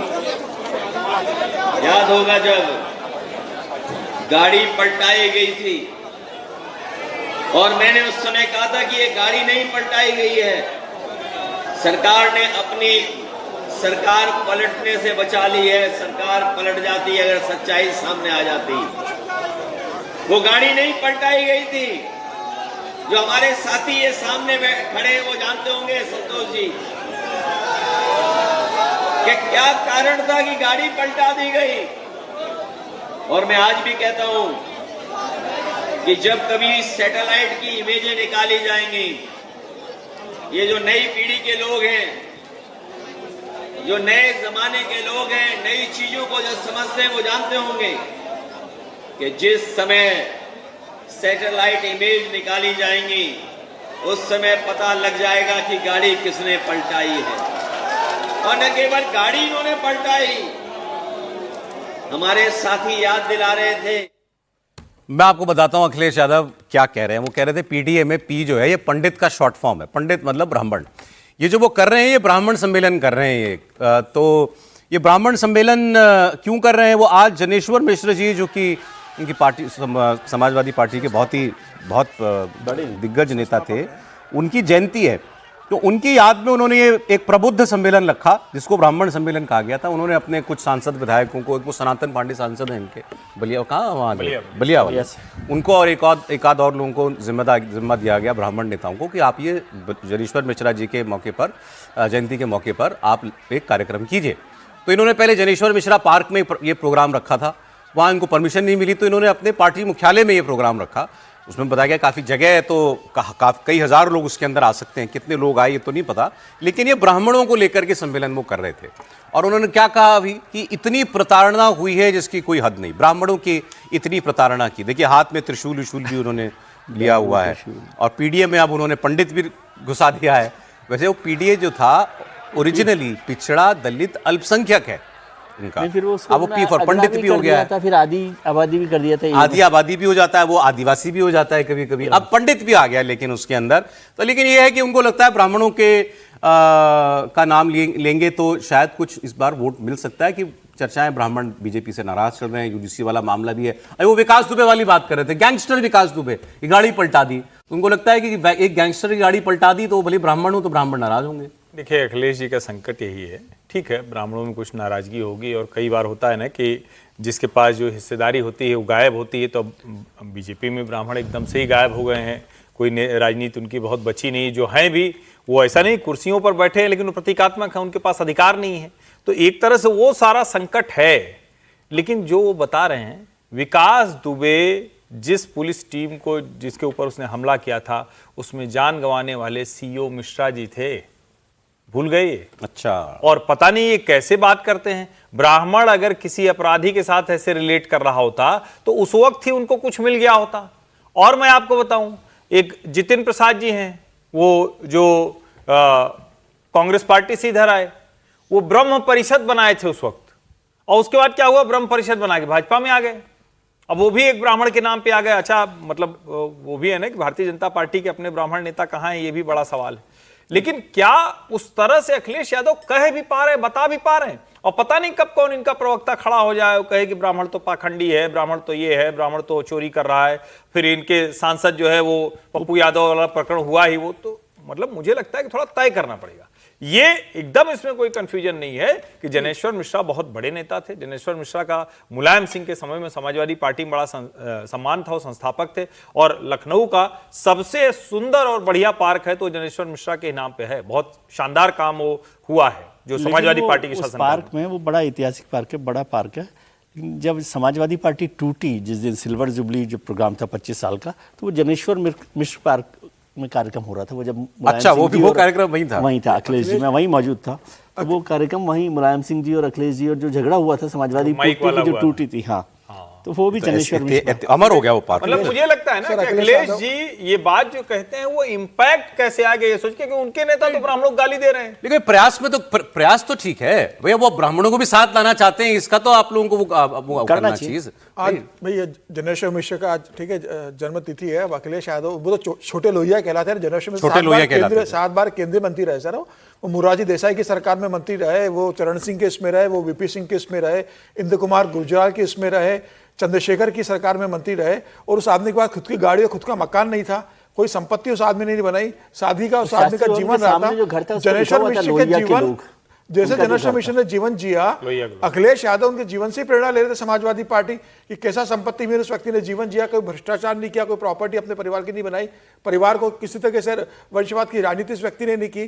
तो उसके विचारों को अगर समाजवादी पार्टी अपना लेती है तो समाजवादी पार्टी वाकई में समाजवादी पार्टी कर रही थी कि समाजवाद की बात करने वाली पार्टी है। समाजवाद की बात करते हो, समाजवादी पार्टी उस पर आपने बनाई। राम मनोहर लोहिया का आप कहते हो कि हमारे आदर्श पुरुष रहे हैं, और उसको आधार पर आपने जो संपत्ति बनाई परिवारवाद की राजनीति की, सारे राम मनोहर लोहिया जनेश्वर मिश्र के संस्कारों को आपने जिस तरीके से सरे बाजार में बेचने का काम किया है, और आप जनेश्वर मिश्र का सत्कार कर रहे हो कि हमने पार्क बना दिया। भाई उनके विचारों उसूलों पे चलो, उनके पार्क और मूर्ति बनाने से आपको कोई राजनीति नहीं। और एक सीरियस बात और सर, ये जो वो बार बार पीडीए की परिभाषा बदल रहे हैं ना, ये वो कंफ्यूज ठीक नहीं है। ये वो एक्चुअल पीडीए वाला कंफ्यूज हो जाएगा कि वो जो पीड़ित है, जो पिछड़ा है, वो कंफ्यूज होगा। हाँ, लेकिन जब हाथी नहीं गणेश है तो फिर क्या हो गया? पी से पी पंडित भी हो जाता। सर उनका प्रयास गंभीर था ना, उनका प्रयास, तो उनको वोट मिल गया। इनका जो वोट बैंक है वो कहीं कंफ्यूज ना हो जाए। ब्राह्मण तो जो होगा वो होगा, देखा जाएगा कि कितना जा रहा है कि नहीं जा रहा है।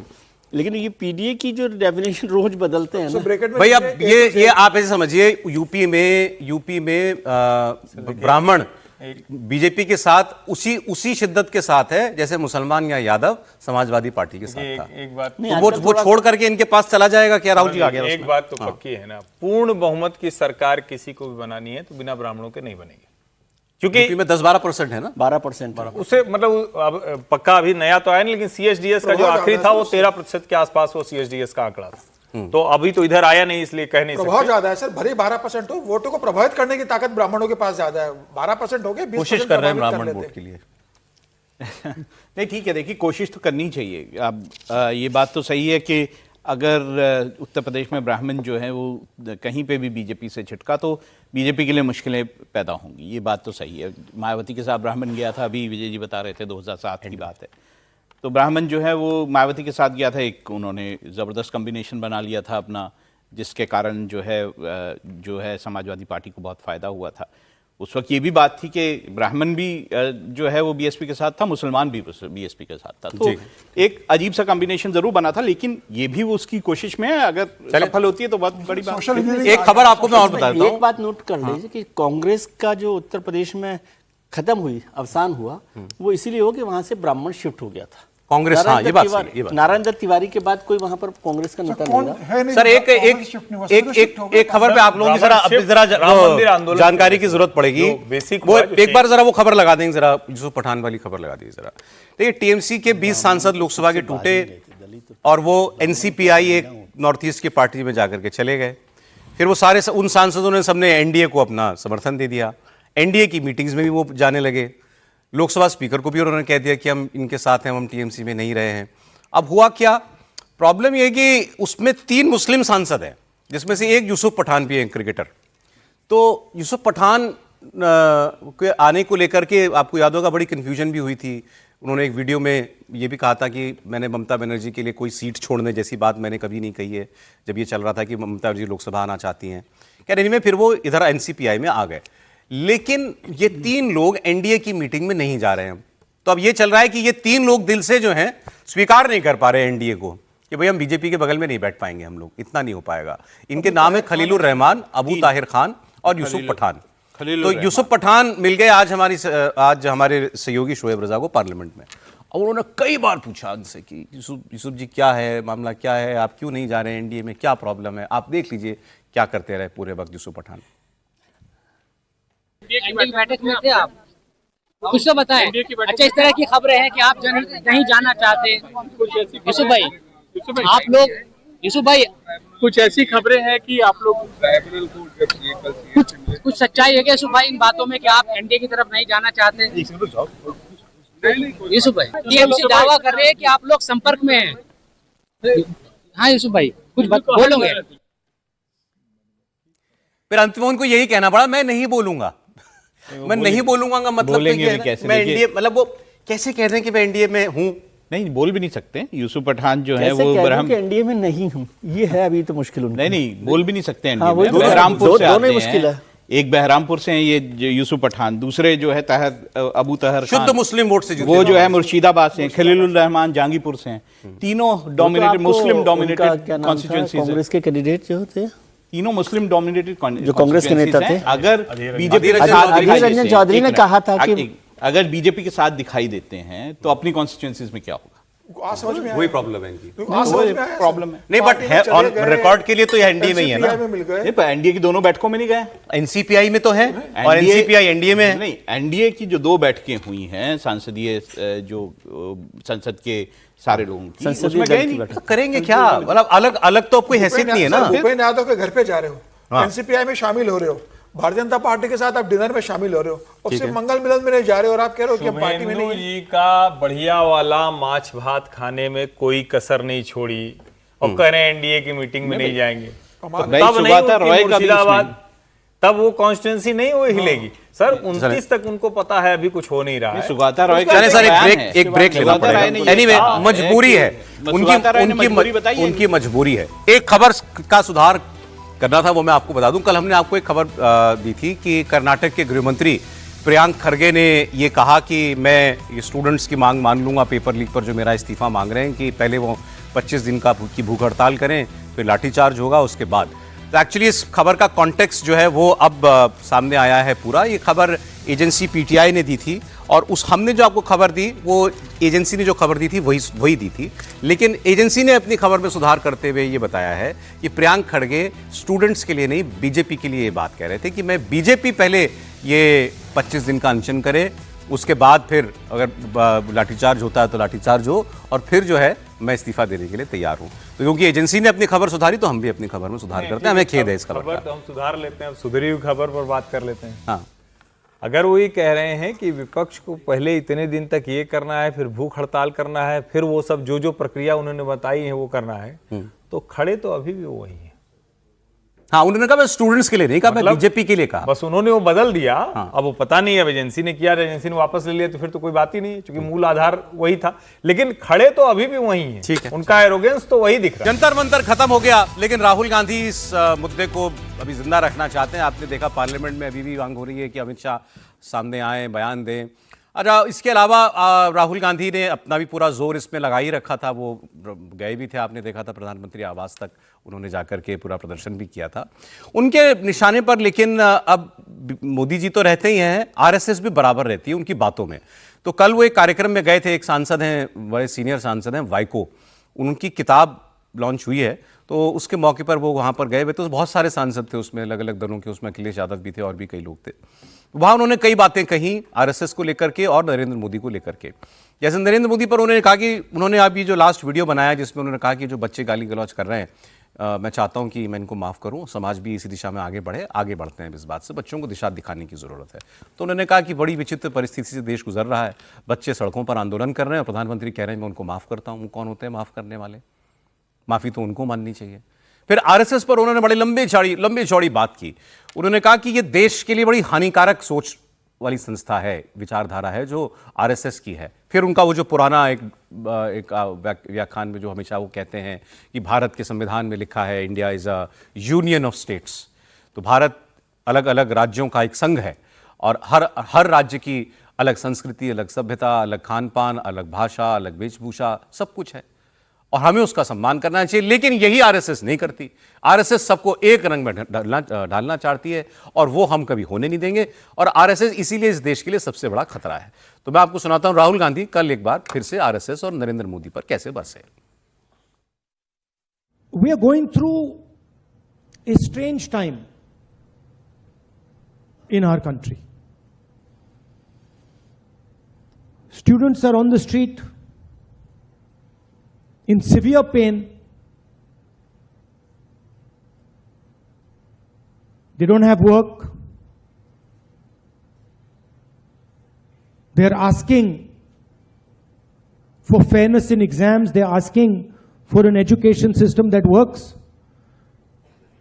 And on the other side, we have the Prime Minister who is forgiving them.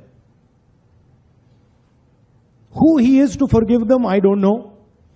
Where he gets the idea that he has the right to forgive the future of India, I don't know. But that's what he chooses to do. And behind the thinking of the Prime Minister, and behind the thinking of his colleagues, and particularly the RSS, is a very dangerous and caustic idea. उन्होंने आगे अपनी बात में एक और बात कही, वो एक्चुअली ज़्यादा रेलेवेंट है हमारी बात से, हमें जिस पर बात करनी चाहिए। उन्होंने कहा कि प्रॉब्लम ये है, आरएसएस की प्रॉब्लम ये होनी चाहिए कि उसकी विचारधारा से इत्तेफाक रखने वाले लोग भारत में ज़्यादा नहीं हैं और तब भी वो उनके ऊपर अपनी सोच थोपना चाहती है। इस बात में कितनी सच्चाई है बताइए त्रिपाठी, जहाँ संघ को जानने वाले चारों ही लोग हैं। देखिए सौरभ जी, सबसे पहले तो ये कि मुझे लगता है कि संघ को लेकर जिस तरह का विश्वमन, जिस तरह का जहरीला दुष्प्रचार पहले दिन से किया गया, बाकायदा जो नाथूराम गोडसे ने गांधी जी की हत्या की थी, उसकी सुनवाई में बाकायदा है कि नाथूराम गोडसे के मन में वो अतिरेकी विचार आया, क्योंकि उसको लगा कि गांधी जी पूरी तरह से मुस्लिम परस्त हो रहे हैं, पाकिस्तान को सब कुछ दे देना चाहते हैं, हिंदुस्तान का हिंदुओं का हक मार रहे हैं। संघ कभी किसी ऐसी गतिविधि में शामिल नहीं रहा। और अगर ऐसे कहेंगे कि वो मान लीजिए संघ की शाखा में गया था या संघ से जुड़ा हुआ था या किसी से जुड़ा हुआ था, तो कांग्रेस से जुड़े हुए लोग क्या, कांग्रेस के पदाधिकारी, कांग्रेस के तो बड़े बड़े लोग किस किस मतलब ऐसे ऐसे कुकर्मों में शामिल रहे कि उसकी फहरिस्त बड़ी लंबी है। नंबर 1। नंबर 2, ये राहुल गांधी के विचार की समस्या है ना भाई। उनको दिक्कत है कि वो इटली से देखते हैं, अमेरिका से देखते हैं, लंदन से देखते हैं, जहां जहां भी वो रहे, जहां जहां से उनके संपर्क हैं। भारत कोई यूनियन ऑफ स्टेट्स नहीं है। यूनियन ऑफ स्टेट्स चूंकि अंग्रेजी में 1919 में मेरे ख्याल से पहली बार वो डॉक्यूमेंट बना था, जब 1919 ही नजर जो पहला ब्रिटिशर्स ने बनाया था, तो उस वक्त वो सब शब्दावली आई जिसको आगे भारत के संविधान में डाल दिया गया। और ना सोचिए कितनी मूर्खतापूर्ण बात है कि इंडिया दैट इज भारत, दुनिया के किसी देश के नाम को लेकर ऐसे लिखा गया होगा। यह हमारी समस्या, हम किस दिन उससे उबर पाएंगे इस अंग्रेजियत से, अंग्रेजी से नहीं अंग्रेजियत से, यह चिंता की बात। भारत हजारों वर्षों पुरानी सभ्यता है। आज जो पाकिस्तान, जब हम कहते हैं कि नालंदा और तक्षशिला, तो जब तक्षशिला की विरासत की बात करेंगे तो वो भी कहां जाएंगे? तो पाकिस्तानियों को कौन मिलेगा, मुसलमानों को कौन मिलेगा, इस्लाम को कौन मिलेगा? वही बात संघ कहता है। संघ तो ये कहता ही नहीं। और जरा सोचिए, ये कहते हैं कि अलग अलग क्या है, वेशभूषा है, भाषा है, वो सब है, तो राम तो यहां भी है, राम तो वहां भी है, राम तो इस तरफ भी है, राम पूरा पश्चिम उत्तर दक्षिण सब है। एक मिनट, सॉरी भाई, वो लोकसभा की कार्रवाई शुरू हुई, एक सेकंड मैं वो दिखा दूंगा, आ रहा हूं बस। प्रभु का पैसा कहां गया? बीजेपी के खाते में। Item number 12, Shri Anurag Singh Thakur ji. Honorable Chairman sir, I rise to present the 28th report, Hindi and English version of the Standing Committee on Coal, Mines and Steel, as listed against my name in today's list. Thank you. Item number 13, Dr. Jiten Singh ji. Anything said in violation of this rule shall not form part of the report. No sir, I will go by the rules only. I have mentioned rule. No. आप बोले rule, मैं आप बोले विषय पर अभी ले लाऊं। अगर विषय पर नहीं, आप विषय पर बोले, आप विषय पर बोले तो मैं लाऊ करूंगा। Please mister Rahim, go back to your seat. What? अगर सुप्रीम कोर्ट के जजेस की इतनी रिस्पेक्ट करते थे और आप चाहते हो सुप्रीम कोर्ट की संख्या बढ़े, जब सुप्रीम कोर्ट ने बार बार कहा, please you are not interested. अरे सुप्रीम कोर्ट कह रही है इलेक्शंस कराने के साथ। श्रीमती संगीता यादव, श्रीमती संगीता यादव, श्रीमती संगीता यादव, आप बोले, आपकी बात रिकॉर्ड। माननीय सभापति, मैंने कई बार आपको मौका दिया बोलने। संशोधन विधेयक Number 91 pertaining to the Department of Scientific and Industrial Research DSIR, Ministry of Science and Technology. Thank you, Speaker sir. Thank you. Item number 14, Shri BL Verma ji. महोदय, आपकी अनुमति से आज मैं आज की संसदीय कार्यसूची में राज्यसभा लोकसभा दोनों में हंगामा चल रहा है। देखिए कितनी देर तक चल भी पाती है कि ये प्रोसीडिंग्स, नहीं तो हंगामे में अभी स्थगित ही हो जाएं, कब क्या पता लगे थोड़ी ही। वो तो गवर्नमेंट बिजनेस अभी चल रहा है ना, तो वो उसको पूरा करके फिर एडजर्न कर दे। बातचीत तो चर्चा तो नहीं होने वाली, चर्चा नहीं होने वाली, बहुत संभावना नहीं। हम राहुल गांधी और आरएसएस इसकी बात कर रहे थे। कई लोग कहते हैं राहुल गांधी ऑब्सेस्ड है आरएसएस से। अभी तो पता नहीं ऑब्सेस्ड है कि नहीं है। मैं ये कह रहा था आपसे, जो मैं बात करना चाह रहा था, उनका कहना यह है कि आरएसएस की विचारधारा और भारत के मूल तत्व का कोई मेल नहीं है, उनका कहना ही है। ये ठीक वैसे ही है। अच्छा चलिए देशज कहावत से शुरू करते हैं। बंदर क्या जाने अदरक का स्वाद, जो भारत को जानेगा नहीं, जो राम को जानेगा नहीं, जो भारत की संस्कृति को जानेगा नहीं, जो भारत की भूमि को जानेगा नहीं, भारत के निवासियों के बारे में जानेगा नहीं, वो क्या जानेगा कि क्या है भारत। उसको, जिसको इंडिया दैट इज भारत और यूनियन ऑफ स्टेट से भारत समझ में आ रहा है, वो भला कैसे भारत समझेगा भाई। उसके समझने के तरीके अलग हैं। और मैं इसको, जितने लोग इस वक्त देख रहे हैं, जरा सोचिए आप, राष्ट्रीय स्वयंसेवक संघ कौन सी ऐसी बात कहता है जो किसी भी तरह से किसी के लिए खराब हो। वो अगर मुसलमानों के खिलाफ बात करता है तो क्या वो मुसलमानों के खिलाफ बात करता है? वो कहता है भाई तुम भी वही डीएनए हो, बाबर से मत जोड़ो अपने आप को, तुम अपने आप को आक्रांताओं से मत जोड़ो, अरबों और तुर्कों की तरह मत रहो। इसमें कोई गलत बात है क्या भाई? दुनिया का कौन सा देश है जो ऐसे नहीं कहता है? वो सिर्फ इतना कह रहा है कि तुम रामकृष्ण शिव की धरती के हो, तुम हजारों वर्षों की सभ्यता के हो, तुम वो गर्व का अनुभव करो। तुम्हारी एक भारत माता है जिस भूमि को हम समझते हैं, जिसको प्रकृति ने ऐसे बना रखा है। इसको बोलना कोई गलत है? और सब कुछ तो सब सार्वजनिक तौर पर होता है। सवाल आप तीनों से पूछता हूं मैं, राहुल गांधी आरएसएस को नहीं समझ पा रहे या आरएसएस भारत को नहीं समझ पा रही, बताइए।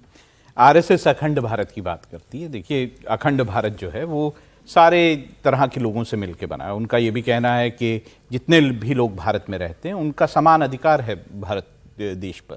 तो जब वो ये बात करते हैं, वो ना तो एक्सपेंशनिस्ट नेचर के हैं कि हमारे को अपने बॉर्डर्स को बढ़ाना चाहिए, ना ही वो ये बात कहते हैं कि जो लोग हैं वो जो भारत में रहते हैं वो कोई अलग लोग हैं, मुसलमान अलग हैं, हिंदू अलग हैं। वो तो एक यूनिफाइड कल्चरल आइडेंटिटी की बात करते हैं। आरएसएस की जो सोच है एक बेहतरीन सोच है, देश को साथ रखने वाली सोच है। अब ये राहुल गांधी की क्या सोच है ये उनको बताना पड़ेगा। क्या वो अलग अलग मानते हैं कि जो दक्षिण के राज्य हैं उनके लोग अलग हैं उत्तर के राज्यों के लोगों से? क्या उनका डीएनए अलग है, उनका सब कुछ अलग है? जैसा कि कई बार दक्षिण राज्यों में बात भी उठती है, द्रविडियन वर्सेस नॉर्थ इंडियंस वाली बात जो उठती है, तो क्या वो उसके समर्थक हैं? आरएसएस तो इसका ये तो फ्रेजेस आप लोगों ने अपने आप को महान बताने के लिए कॉइन किए हुए ना, unity in diversity, we are diverse. नहीं, मैं तो ये कह रहा हूं वो तो यूनिफाइड कल्चरल आइडेंटिटी की बात करता है ना आरएसएस। जो भी लोग यहाँ रहते हैं उनका एक ही कल्चर है, उनकी एक ही आइडेंटिटी है, वो भारत की। राहुल गांधी की रीडिंग ठीक नहीं आरएसएस की। सर एक लाइन और बोल लेने दीजिए। यूनिटी इन डाइवर्सिटी कहते हैं तो हम अलग अलग नहीं है भाई। हमारे राम को पूजने के तरीके अलग हो सकते हैं। अयोध्या के राम और रामेश्वरम के राम अलग थोड़ी ना हो जाएंगे, केदारनाथ और रामेश्वरम अलग थोड़ी ना हो जाएंगे, सोमनाथ और काशी अलग थोड़ी ना हो जाएगा। देश अलग नहीं है, लोग अलग नहीं है, उनके तरीके अलग हो सकते हैं। जहां वो है अपनी संस्कृति के साथ आगे बढ़ रहे हैं, लेकिन मूल संस्कृति कौन सी है? वही है जिसको Rahul Gandhi union of states में बांटने की। अब आप राहुल गांधी यहां होते तो शायद आपसे कहते कि आप रामकृष्ण शिव के आगे ही नहीं सोच पाते, वो सबकी बात कर रहे हैं। मैं कह तो रहा नहीं, फिर यही समझना जरूरी है। वो भी तभी आप सोच पा रहे हैं क्योंकि रामकृष्ण शिव को सोच पा रहे हैं। आइडेंटिटी और कल्चरल आइडेंटिटी दोनों अलग चीजें। ठीक, हाँ सर। कल्चरल आइडेंटिटी, देखिए एक तो ये समझने की जरूरत है, आरएसएस को लेकर बहुत सारे मिसकंसेप्शन हमेशा बने रहे, और ये आरएसएस की कमजोरी मैं मानता हूँ कि 100 साल बाद भी वो संगठन अपनी छवि को बहुत स्पष्ट तौर पर नहीं बता पाया, इसलिए इतने सारे सवाल खड़े हो रहे हैं। एक चीज़ मैं बहुत साफ कर सकता हूँ, जितना मैंने उसको पढ़ा स्टूडेंट के तौर पर, पॉलिटिकल स्टूडेंट के तौर पर, कि आरएसएस प्लूरलिटी वाला देश है। यदि संगठन है, आरएसएस के जितने प्रचारक जाते हैं ना, वो जितनी भाषाएं जानते हैं, वो शायद ही देश में कोई और लोग उस तरह के जानते हैं। जो हाँ प्रचारक जिस राज्य में जाता है, वो नॉर्थ ईस्ट में जा रहा है, वो तमिलनाडु में जा रहा है, तो हर एक प्रचारक मोटे तौर पर 5, 6, 7 भाषाएं जानता है कम से कम। और बहुत सारे प्रचारक, जो ज़्यादातर आरएसएस के प्रचारक वेजिटेरियन होते हैं, लेकिन वो यदि नॉर्थ ईस्ट में जा रहे हैं तो वो नॉनवेज खाना भी शुरू करते हैं, तो वो उसमें शुरू कर देते हैं। हाँ, एसिमिलेशन होता है। जो नॉनवेज नहीं खाता है, जो नॉनवेज नहीं खाता है वो नॉनवेज नहीं खाता है, जो नॉनवेज खाता है नॉनवेज खाता है। नहीं, कई लोग शुरू भी कर देते हैं, कई लोग शुरू कर देते हैं। नॉर्थ ईस्ट में गए, उन्होंने नॉनवेज नहीं खाया, नहीं, कई बहुत सारे महाराष्ट्र लोग के हैं। प्रचारक हैं, नागपुर उनका के जो कहने का मतलब नागालैंड ये है गए, कि मतलब ये उन्होंने कोई कभी नॉन वेज rigidity नहीं नहीं है खाया। कि भाई- rigidity- कोई बात अगर नॉन वेज बिल्कुल खाता है और वहां कोई बीफ खाता है तो उससे भी आपत्ति नहीं है भाई, अगर आप वहां पर खा रहे वही बात हो कर उससे रहा हूँ, कोई शिकायत रिजिडिटी नहीं नहीं है। है उनमें, रिजिडिटी उस तरह की नहीं। प्रॉब्लम केवल कहाँ पर आ रही है, जो कल्चरल जो एक आइडेंटिटी की बात है उसको लेकर हमेशा संकट रहता है। बातें सब अच्छी है कि सारा देश एक है, डीएनए एक है, ये सब है, लेकिन क्या आरएसएस जो नॉन हिंदू हैं उनको उसी तरह से देखता है, इस पर संकट है। क्योंकि जितने सवाल आरएसएस के होते हैं वो मुसलमानों के खिलाफ होते हैं, क्रिश्चियंस के खिलाफ होते हैं। यदि डीएनए सबका एक है तो फिर मंदिर मस्जिद भी सबके एक ही हुए ना। यदि आप कहते हो सबकी पूजा पद्धति हमें स्वीकार है तो फिर जो पूजा पद्धति जहां कोई पूजा कर रहा है उसमें क्या विरोध है? नहीं है ना, लेकिन वो हो रहा है ना विरोध आपके साथ। जब और आप उसमें भी सोचोगे जो सरसंघ चालक हैं वो जिस तरह से बात कर रहे हैं उस तरह का नहीं, विरोध नहीं है। मैं नहीं मानता कि विरोध है। थोड़ा सा आप अगर सड़क पे नमाज पढ़ेंगे तो विरोध है कि भाई सबके लिए प्रॉब्लम है। संघ आप ने- क्या जाके गल्फ कंट्रीज में सड़क पे नमाज पढ़ते हैं? मुझे लगता है नहीं, थोड़ा प्रॉब्लम मैं वहां बात है। कर रहा हूं। मैं कह रहा आप हूं कि अगर जो कोई हिंदू बाबरी- नहीं देखिए, जो अगर हिंदू सरसंघ कोई चालक कह रहे हैं कि भाई हर अगर मस्जिद कोई में हिंदू मंदिर ऐसी मत जगह ढूंढिए, है, तो उसका अगर मतलब कोई ये है कि आप हिंदू हर प्रेयर आस्था का स्थल स्थान को है एक तो तरीके उसमें से अगर आप अतिक्रमण करेंगे तो प्रॉब्लम है। आप अपने स्थानों में करें तो कोई दिक्कत नहीं। एक लाइन बोल दूं, बोल दीजिए। देखिए ये वाला थोड़ा सा ना बड़ा जनरलाइजेशन हो जाता है।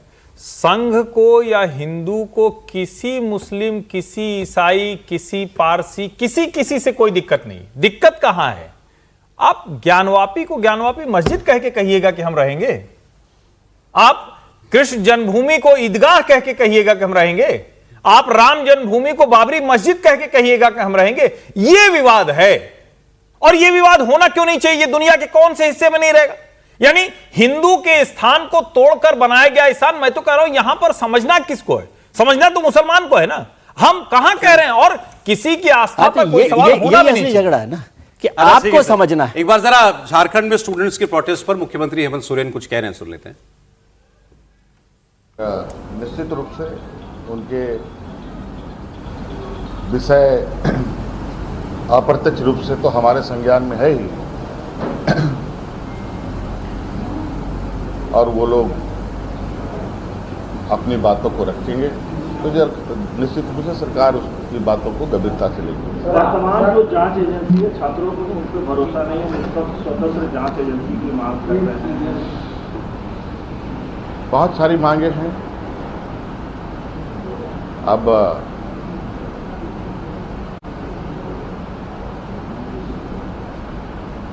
सबकी एजेंसीज हैं, एजेंसी देश में कौन कौन सा है आप सबको पता है, और कौन कौन किस तरीके से काम कर रहा है वो भी पता है, और कैसे आंदोलन के मोर्चे संभाले जा रहे हैं वो भी आपको पता है। आज तो हमने शायद जिस तरीके से इसमें संज्ञान लिया है, सरकार ने जिस तरीके से इसमें अपनी कदम बढ़ाई है,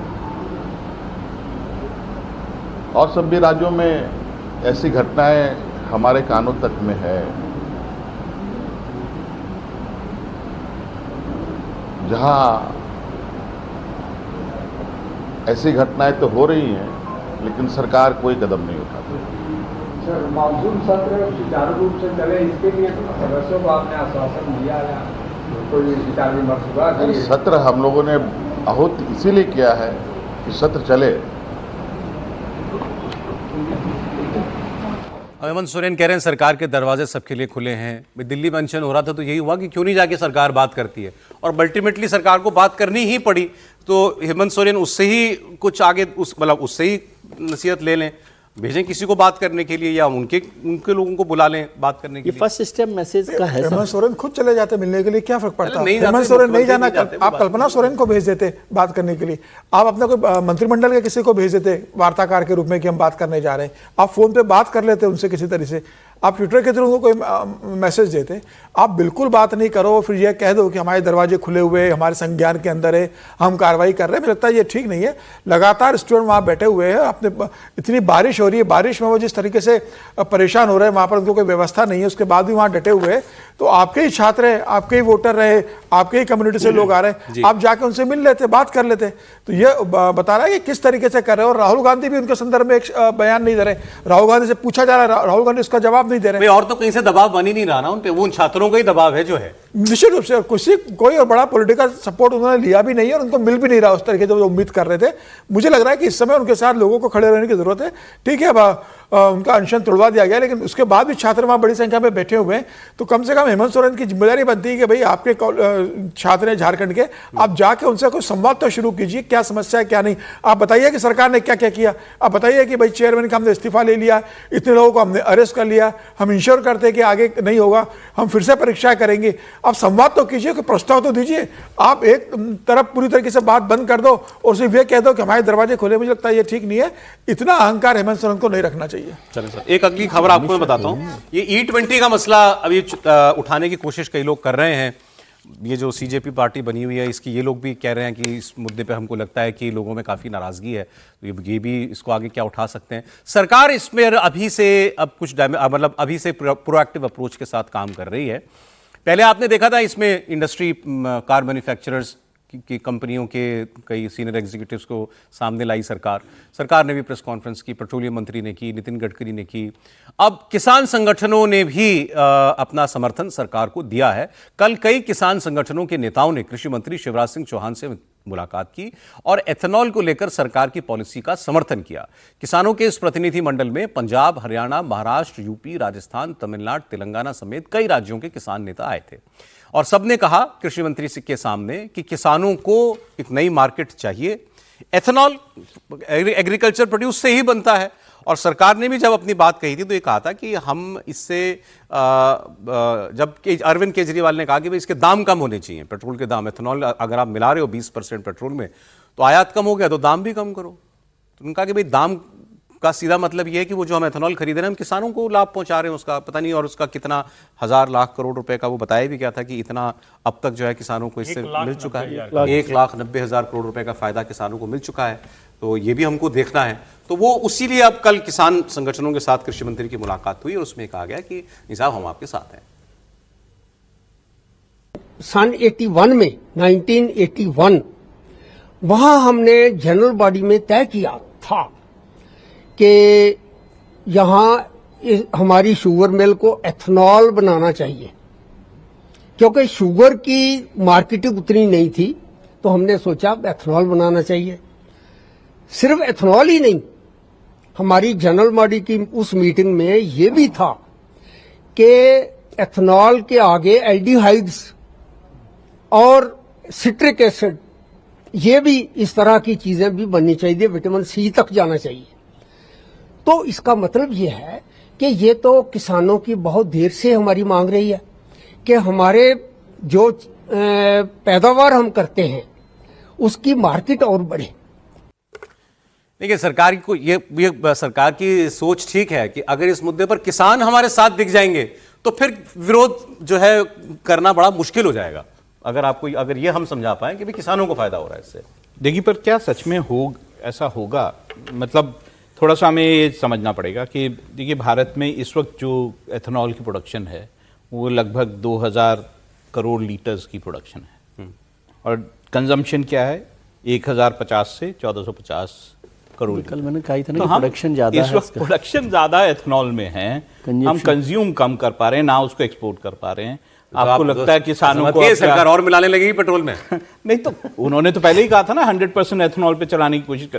पहली बात ये कि क्या किसानों को इससे कोई फायदा हो सकता है? क्या आप उनको और कह सकते हैं अच्छा जिस मार्केट में ऑलरेडी एथेनॉल की भरमार है उस मार्केट में आप और उनको प्रोडक्शन करने को बोलेंगे तो करेंगे क्या उसका?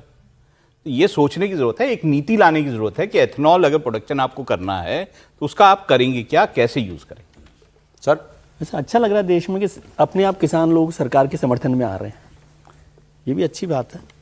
कितने आ रहे हैं नहीं आ रहे हैं, वैसे तो कल भी हमने चर्चा की थी कि प्रोडक्शन ज़्यादा है, एथेनॉल का कंजप्शन कम है, तो सरकार उसको वो यूएस के रेफरेंस में भी हमने कहा था कि यूएस की ज़रूरत ही नहीं है हमारे को ब्लेंडिंग के लिए। सर सरकार को जो असली काम करना ना, उसके अलावा सब काम वो कर रहे हैं। वो क्या?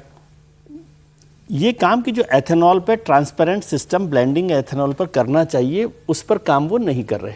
अब ये ऐसे नहीं होता कि अच्छा आप कह रहे हैं कि नहीं पेट्रोल में एथेनॉल मिलाने से गाड़ियाँ खराब हो रही है, तो बोले नहीं किसान जो है ये किसान जो है ठीक है, किसानों को फायदा हो रहा है, किसानों को फायदा। अच्छा दोनों बातें ना मिल एक साथ, दोनों बातें अलग अलग है ना। इसका मतलब आपके पास उस बात का जवाब नहीं है, उस समस्या का जवाब नहीं है जिसका जवाब देना है। ब्रेक लेना पड़ेगा मुझे। सर आप कुछ कहना चाहते हैं? कोई एथेनॉल प्रोडक्शन पे थोड़ी कोई विरोध कर रहा है। मतलब अगर एथेनॉल से एक्सेलरेशन अच्छा हो रहा है, बड़ा बढ़िया झूम के गाड़ी चल रही, सब कुछ अच्छा हो रहा है, किसान को फायदा हो रहा है, तो पॉलिसी बना के प्रॉपर हो जाए कि वही बनेगा और ज्यादा कर। झूम के जो आप बोला ना,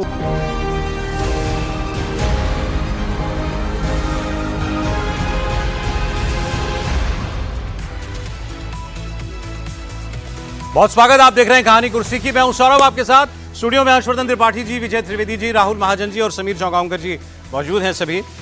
बिहार के बांकीपुर उपचुनाव की टीस तो बीजेपी को बहुत भी महसूस हो ही रही होगी, लेकिन इसके असर भी बड़े देर तक महसूस होंगे। अब देखिए, कल नीतीश कुमार यहाँ दिल्ली में थे, उनकी प्रधानमंत्री से मुलाकात हुई, तो लोगों ने जोड़ा कि भाई इसी सिलसिले में बात हुई होगी, हुई हो चाहे ना हुई हो, लेकिन नीतीश कुमार सुर्खियों में आ गए हैं।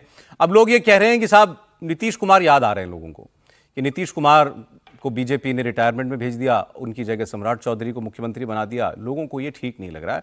लोगों को लगता है कि नीतीश कुमार जैसा ही कोई, मतलब उनसे जैसा तो नहीं हो सकता, लेकिन ना कोई मतलब वैसा कोई प्रभावी व्यक्तित्व होना चाहिए था।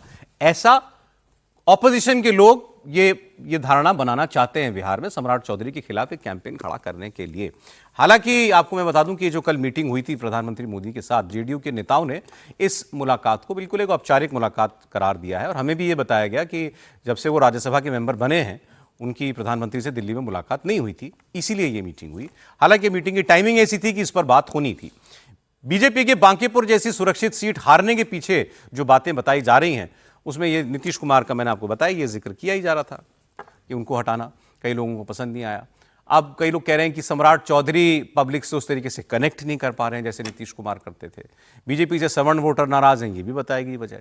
बीजेपी या सहयोगी दलों के शीर्ष नेता अभी भी इस बारे में कुछ बोल नहीं रहे। अब एक बाहुबली विधायक है, वहां की विधायक ही है सर, नहीं अभी है ना, अनंत सिंह, नहीं शायद इनकी वाइफ विधायक है, खुद भी अनंत सिंह, चले एनीवे नेता है तो है ही अनंत सिंह, और जेडीयू में विधायक है सर जी। अच्छा ठीक है, और जेडीयू के साथ है, तो इन्होंने नीतीश कुमार के पक्ष में बयान दिया। अनंत सिंह ने कहा कि नीतीश को हटाने से लोगों में नाराजगी है, और बांकीपुर की हार इसी वजह से हुई है, चाहे कोई माने या न माने। हार के कारण यह है कि नीतीश जी के हटाया गया, हटे नहीं, हटाया गया। जनता का यह है, हम लोग बनाए वोट देकर नीतीश जी पर मुख्यमंत्री, और वो अभी बीच में हटा देता है। अच्छा जनता की बात नहीं लगा, लेकिन भाजपा हटाया है नहीं, लेकिन जनता में मैसेज ये है कि नीतीश जी के मंजूरी हटा दिया गया है, तो वोट नहीं दिया। जनता मालिक है, कुर्सी वाला कोई मालिक नहीं है, लेकिन बन जाते कि हम ही मालिक हैं, गलती है, मालिक जनता है। समीर जी जो बात ये कह रहे हैं, और जैसे उन्होंने कहा कि नीतीश जी हटे नहीं हटाए गए हैं, ये तो ये कह रहे हैं या इनसे कहलवाई गई है? नहीं, अनंत कुमार तो क्या मन के मालिक है, उनको कौन कहने वाला है, वो तो जो मन में आता है बोल देते हैं। लेकिन उन्होंने जो बात उनको लगा होगा वो कहा। श्याम रजक ने भी ये बात कहा, जो जदयू के नेता है श्याम रजक, उन्होंने कहा दलितों के वोट नहीं मिले, क्योंकि नीतीश कुमार को जिस तरीके से हटा दिया गया तो दलितों ने वोट नहीं किया, नाराजगी है। जेडीयू का कैडर समर्थन में शायद नहीं आया होगा, ये श्याम रजक भी बोल रहे हैं वहाँ पर। उनके प्रदेश अध्यक्ष विश्वा कह रहे हैं कि हम विश्लेषण करेंगे हार का, लेकिन हो सकता है कहीं कोई जनता की नाराजगी रही होगी। मतलब उनके विधायक, प्रदेश अध्यक्ष और तमाम लोग इस संकेतों में कहने की कोशिश कर रहे हैं कि भाई अनंत सिंह ने तो सीधा कह दिया, बाकी लोग संकेतों में कह रहे हैं कि जो नीतीश कुमार के साथ किया उसकी नाराजगी का खामियाजा भारतीय जनता पार्टी को भुगतना पड़ा है।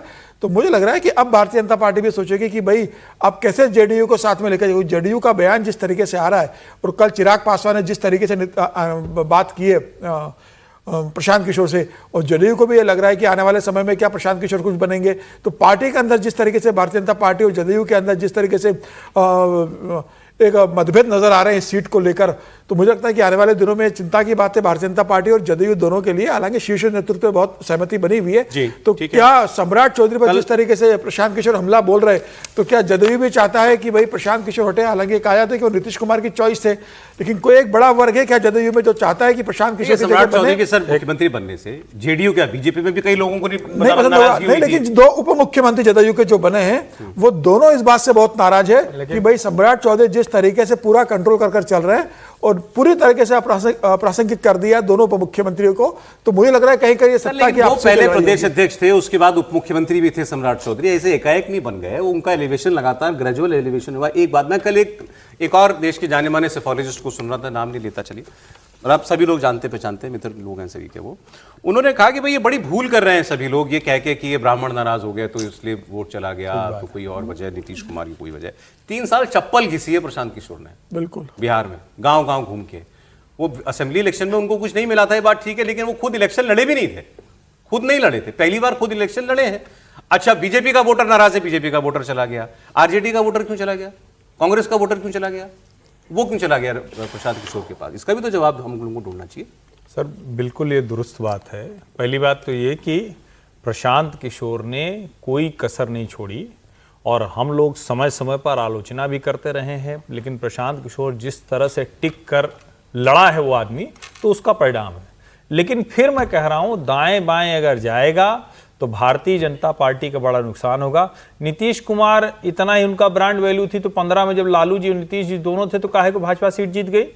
नीतीश जी का वहां वोटर है क्या कोई? मतलब किसी चीज का कोई तुक ताल होता है। अच्छा, आनंद सिंह क्या है तो कुछ बोलते रहते हैं, भाई बाहुबली हैं, जेल से चुनाव जीत जाते हैं, अपना चलता है, माहौल बढ़िया है बिहार में, ऐसे बहुत से नेता हैं तो अपना बोल देते हैं कुछ न कुछ। मूल बात यह है कि प्रशांत किशोर की जबरदस्त मेहनत और भारतीय जनता पार्टी का अपने मतदाताओं को वो भी दे ही देंगे, वो भी रहा होगा, हाँ, दे ही देंगे। बस एक लाइन की बात है। समीर जरा दतिया का भी बता दीजिए ना, वहां क्या कर रहे हैं? अब वहां कोई एक्शन हो रहा है? सुन रहे हैं वहां सारी दतिया जिला कार्यकारिणी पूरी भंग कर दी गई है। सब लोगों को कल रात को जब बैठक हुई सीएम हाउस पर और उस पर विचार विमर्श हुआ और तय हुआ कि भाई वहां पर भितरघात हुआ, भितरघात की गाड़ी वहां पर हार हुई है और उसके बाद पूरी जिला कार्यकारिणी को फिलहाल वहां से भंग कर दिया गया। ये क्या करेंगे आगे जाके? नरोत्तम मिश्रा नहीं, नरोत्तम मिश्रा तो जिला कार्यकारिणी में नहीं थे भाई, उनके लोगों को सबको हटा दिया गया। हालांकि कल नरोत्तम मिश्रा जो आशुतोष तिवारी जो चुनाव हारे उसके घर गए, उसके घर पर उन्होंने सांत्वना दी और बहुत लंबा चौड़ा ट्विटर पे पोस्ट किया। यही फोटो जो चल रहा है उनके घर पर है, आशुतोष तिवारी के घर का फोटो है ये। और यहाँ पर जाकर नरोत्तम मिश्रा ने बहुत कहा है कि वो मेरे अनुज है, छोटे भाई है, 25 साल मेरा पारिवारिक रिश्ता है, एक चुनाव हारे भविष्य में जीतेंगे, वेलकम टू द क्लब भी कहा, बिल्कुल बिल्कुल सब कहा कि पार्टी की विचारधारा पहले, हम सब समर्पित लोग हैं। लेकिन मुझे लगता है कि नरोत्तम मिश्रा को जो संदेश देना था उन्होंने वो दे दिया है। अब पार्टी आगे क्या करेगी? क्या नरोत्तम मिश्रा को कारण नोटिस बता? पंजाब की बात कर लेते हैं। हाँ, हर्ष जी भी कर रहे। राजस्थान में एक कहावत चलती है कि मतलब मैं उसको बहुत ही खराब मानता हूँ वैसे, लेकिन वो एक कहावत चलती है कि विधवा महिला जो होती है उसके पैर नहीं छूने के लिए कहा जाता है। क्यों? क्योंकि विधवा जब पैर छुएगी, मतलब उसके पैर छुएंगे तो माना जाता है कि वो आशीर्वाद देगी तू भी मेरी जैसी हो जा। नहीं, ऐसे मुझे ऐसे ही याद आया, वेलकम टू द क्लब। क्या आपने अंग्रेजी में कुछ बोला था? ठीक है, पंजाब की बात करते हैं। पंजाब में रोज नया पोस्टर जारी होता है, पंजाब में रोज नए हंगामे की तस्वीर आती है कांग्रेस पार्टी की। अब ये गुटबाजी फजिल्का में एक बार फिर से नजर आई है। पंजाब के प्रभारी भूपेश बघेल, कांग्रेस के प्रभारी, वो उनका विरोध हुआ। ये देखिए, ये चंडीगढ़ की तस्वीर इस वक्त मैं आपको दिखा रहा हूं। कांग्रेस पार्टी के कार्यकर्ता विरोध कर रहे हैं भगवंत मान सरकार का पेपर लीक के मुद्दे पर। जबरदस्त विरोध प्रदर्शन हो रहा है। कांग्रेस सड़क पर भी विरोध कर रही है और अंदर कमरे के अंदर अपने नेताओं का विरोध कर रही है।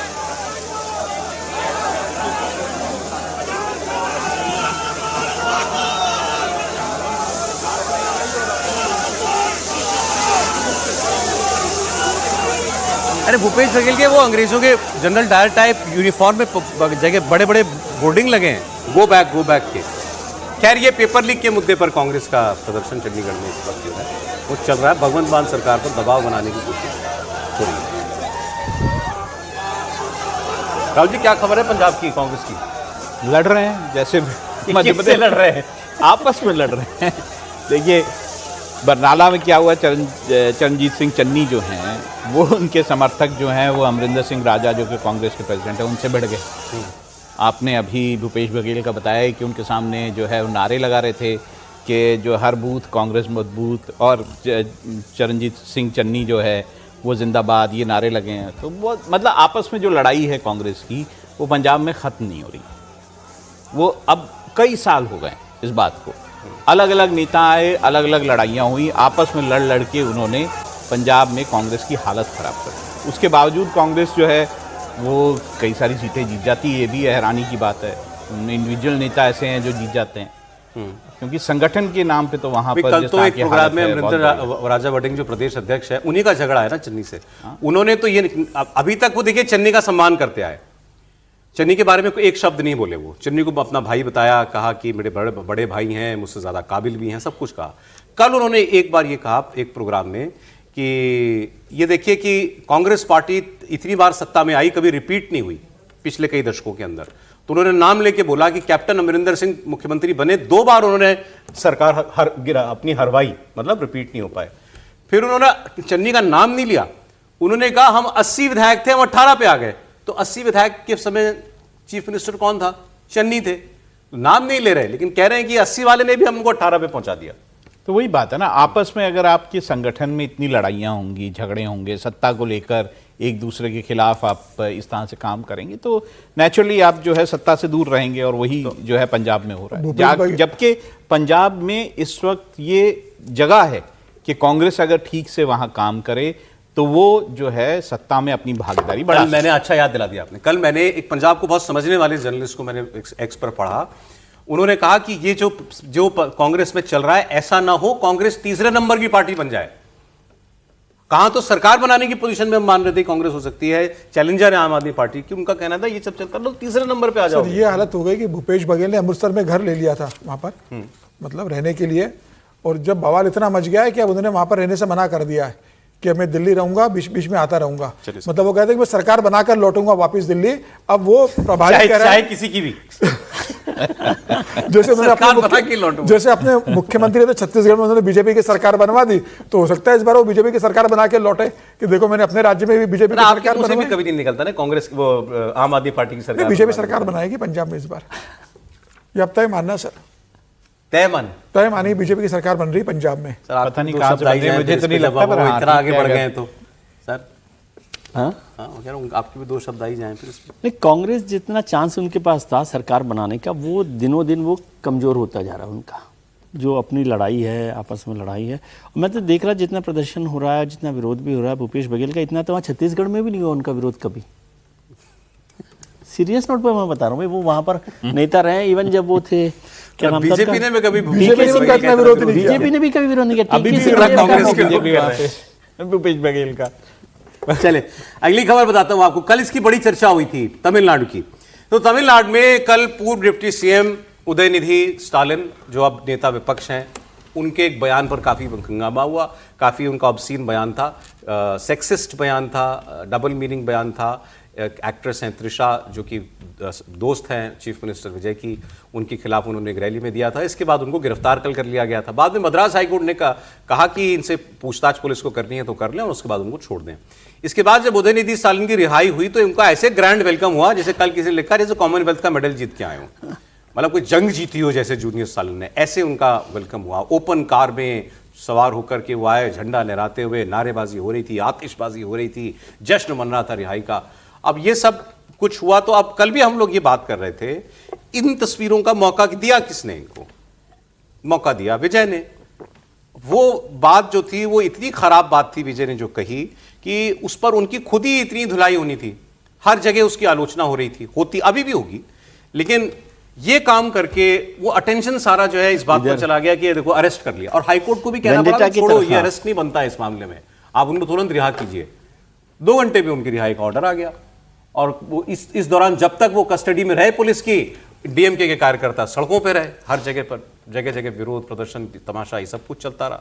आप देख ही रहे हैं, कोई रिग्रेट तो है नहीं उनको, वो तो हंस रहे हैं, मुस्कुरा रहे हैं। अच्छा क्या वो कहेंगे मैंने नाम तो किसी का लिया नहीं, नाम उन्होंने लिया भी नहीं था विजय जी। नहीं, वो जो बोला है, जो सब कुछ हुआ है, वो बहुत खराब है। मतलब उसको मैं किसी भी तरह से, बट पॉलिटिकली कैसे देखते हैं? पॉलिटिकली वो गलत फैसला किया। जो कल भी हम लोग इसकी चर्चा कर रहे थे, विजय ने जो किया, क्योंकि इतना मौका आप उनको देते हैं। जब भी बात हो रही थी कि गिरफ्तारी करने की जरूरत नहीं है, क्योंकि इस तरह से वो हीरो बनाने की बात हो रही है पार्टी, बल्कि इस तरह से रिवाइव होती है, उनको मौका मिलता है। यदि इसको चलता, कुछ बात हो जाती, बयान हो जाता, ठीक है, अब क्या कर सकते हो, पॉलिटिकल लीडर जिस तरह से करते हैं। और ये फिल्म मैं बता रहा हूँ कि ये झगड़ा वहाँ पर तमिलनाडु की फिल्म इंडस्ट्री का है, जो दोनों के बीच में है।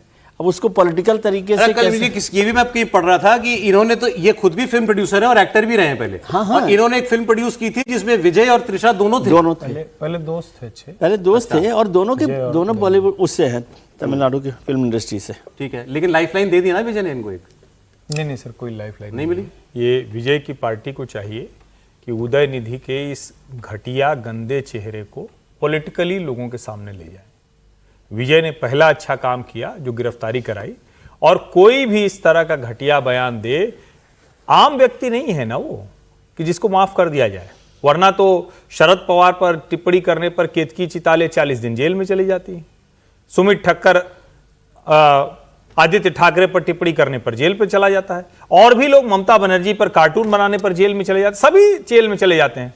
इनको तो जमानत भी मिल गई मद्रास हाई कोर्ट से। कोर्ट ने कह दिया ना 2 घंटे में कैरियर छोड़ दो। मैं इसीलिए तो कह रहा हूं। लेकिन अब इसको विजय को और उनकी पार्टी को, चूंकि वो है क्या कि एक क्या कहेंगे, करिश्मा, उस तरह से वो आ गए हैं पॉलिटिकल लीडरशिप के तौर पर। अब विजय की पार्टी को बिहेव करना चाहिए। टीवी के को, उदयनिधि के इस चेहरे को घर घर तक ले जाना चाहिए, विशेष करके महिलाओं के बीच में, कि एक व्यक्ति सार्वजनिक तौर पर किसी महिला के लिए इस तरह की टिप्पणी करता है। और मैं फिर कह रहा हूं, विजय ने जो किया, उनकी पुलिस ने जो किया, वो बिल्कुल दुरुस्त काम किया। पिताजी की सरकार नहीं थी तो पुलिस उठा ले गई। रिजल्ट की बात कर रहा हूं। नहीं, आप ठीक कह रहे हैं। मैं पॉलिटिकल रिजल्ट की बात कर रहा हूं। मैं तो कह रहा हूं जो उसने कहा वो बहुत खराब किया। पॉलिटिकली यही होता है। लेकिन क्या कोई गंदा बोल के, कोई अपराधी होके, कोई गलत काम करके और उसकी गिरफ्तारी हो और वो अपने समर्थकों के साथ निकल आए, सपोर्ट हम नहीं कर रहे हैं। हाँ, मैं समझ रहा हूं, लेकिन उसको ये कहा जाए कि उसको पॉलिटिकल एक नए सिरे से उसको जीवन मिल गया है, तो इसको भी ध्वस्त करने की जरूरत है। चलें, ठीक है सर, आगे बढ़ते हैं। अगली खबर, आपको बड़ी खबर बताता हूं। इसमें एक बात है, मैं हो सकता है, जहां तक मेरी जानकारी है, मैं गलत भी हो सकता हूं, लेकिन जब कोर्ट में इस बारे में बात हो रही थी, सरकार ने ये कहा कि हम इन्हें कस्टडी में नहीं रखना चाहते हैं।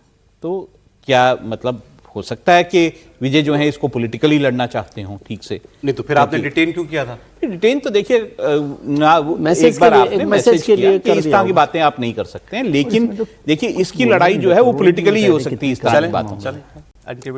आगे बढ़ते हैं। कल एक बड़ी दुर्घटना हुई है मिडिल ईस्ट में, जो महायुद्ध चल रहा है उसमें भारत के हवाले से एक बड़ी खबर है। यमन में एक भारतीय जहाज पर हमला हुआ, जहाज डूब गया। जहाज में सवार 13 भारतीयों समेत 14 नाविकों को बचा लिया गया।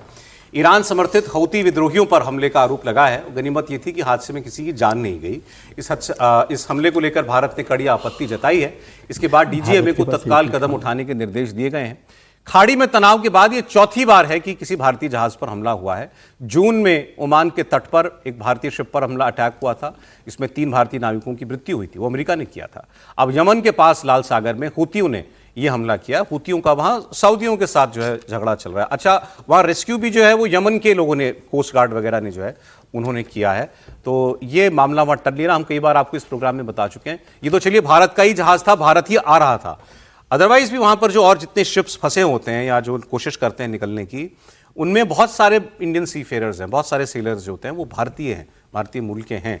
तो ये एक खतरा लगातार जो है वो वहां पर बना हुआ है। और एक अपडेट आपको मैं अमेरिकी राष्ट्रपति ट्रंप ने जो कहा उसका भी दे देता हूं। मतलब भारत सरकार बड़ी कड़ी आपत्ति कर रही है।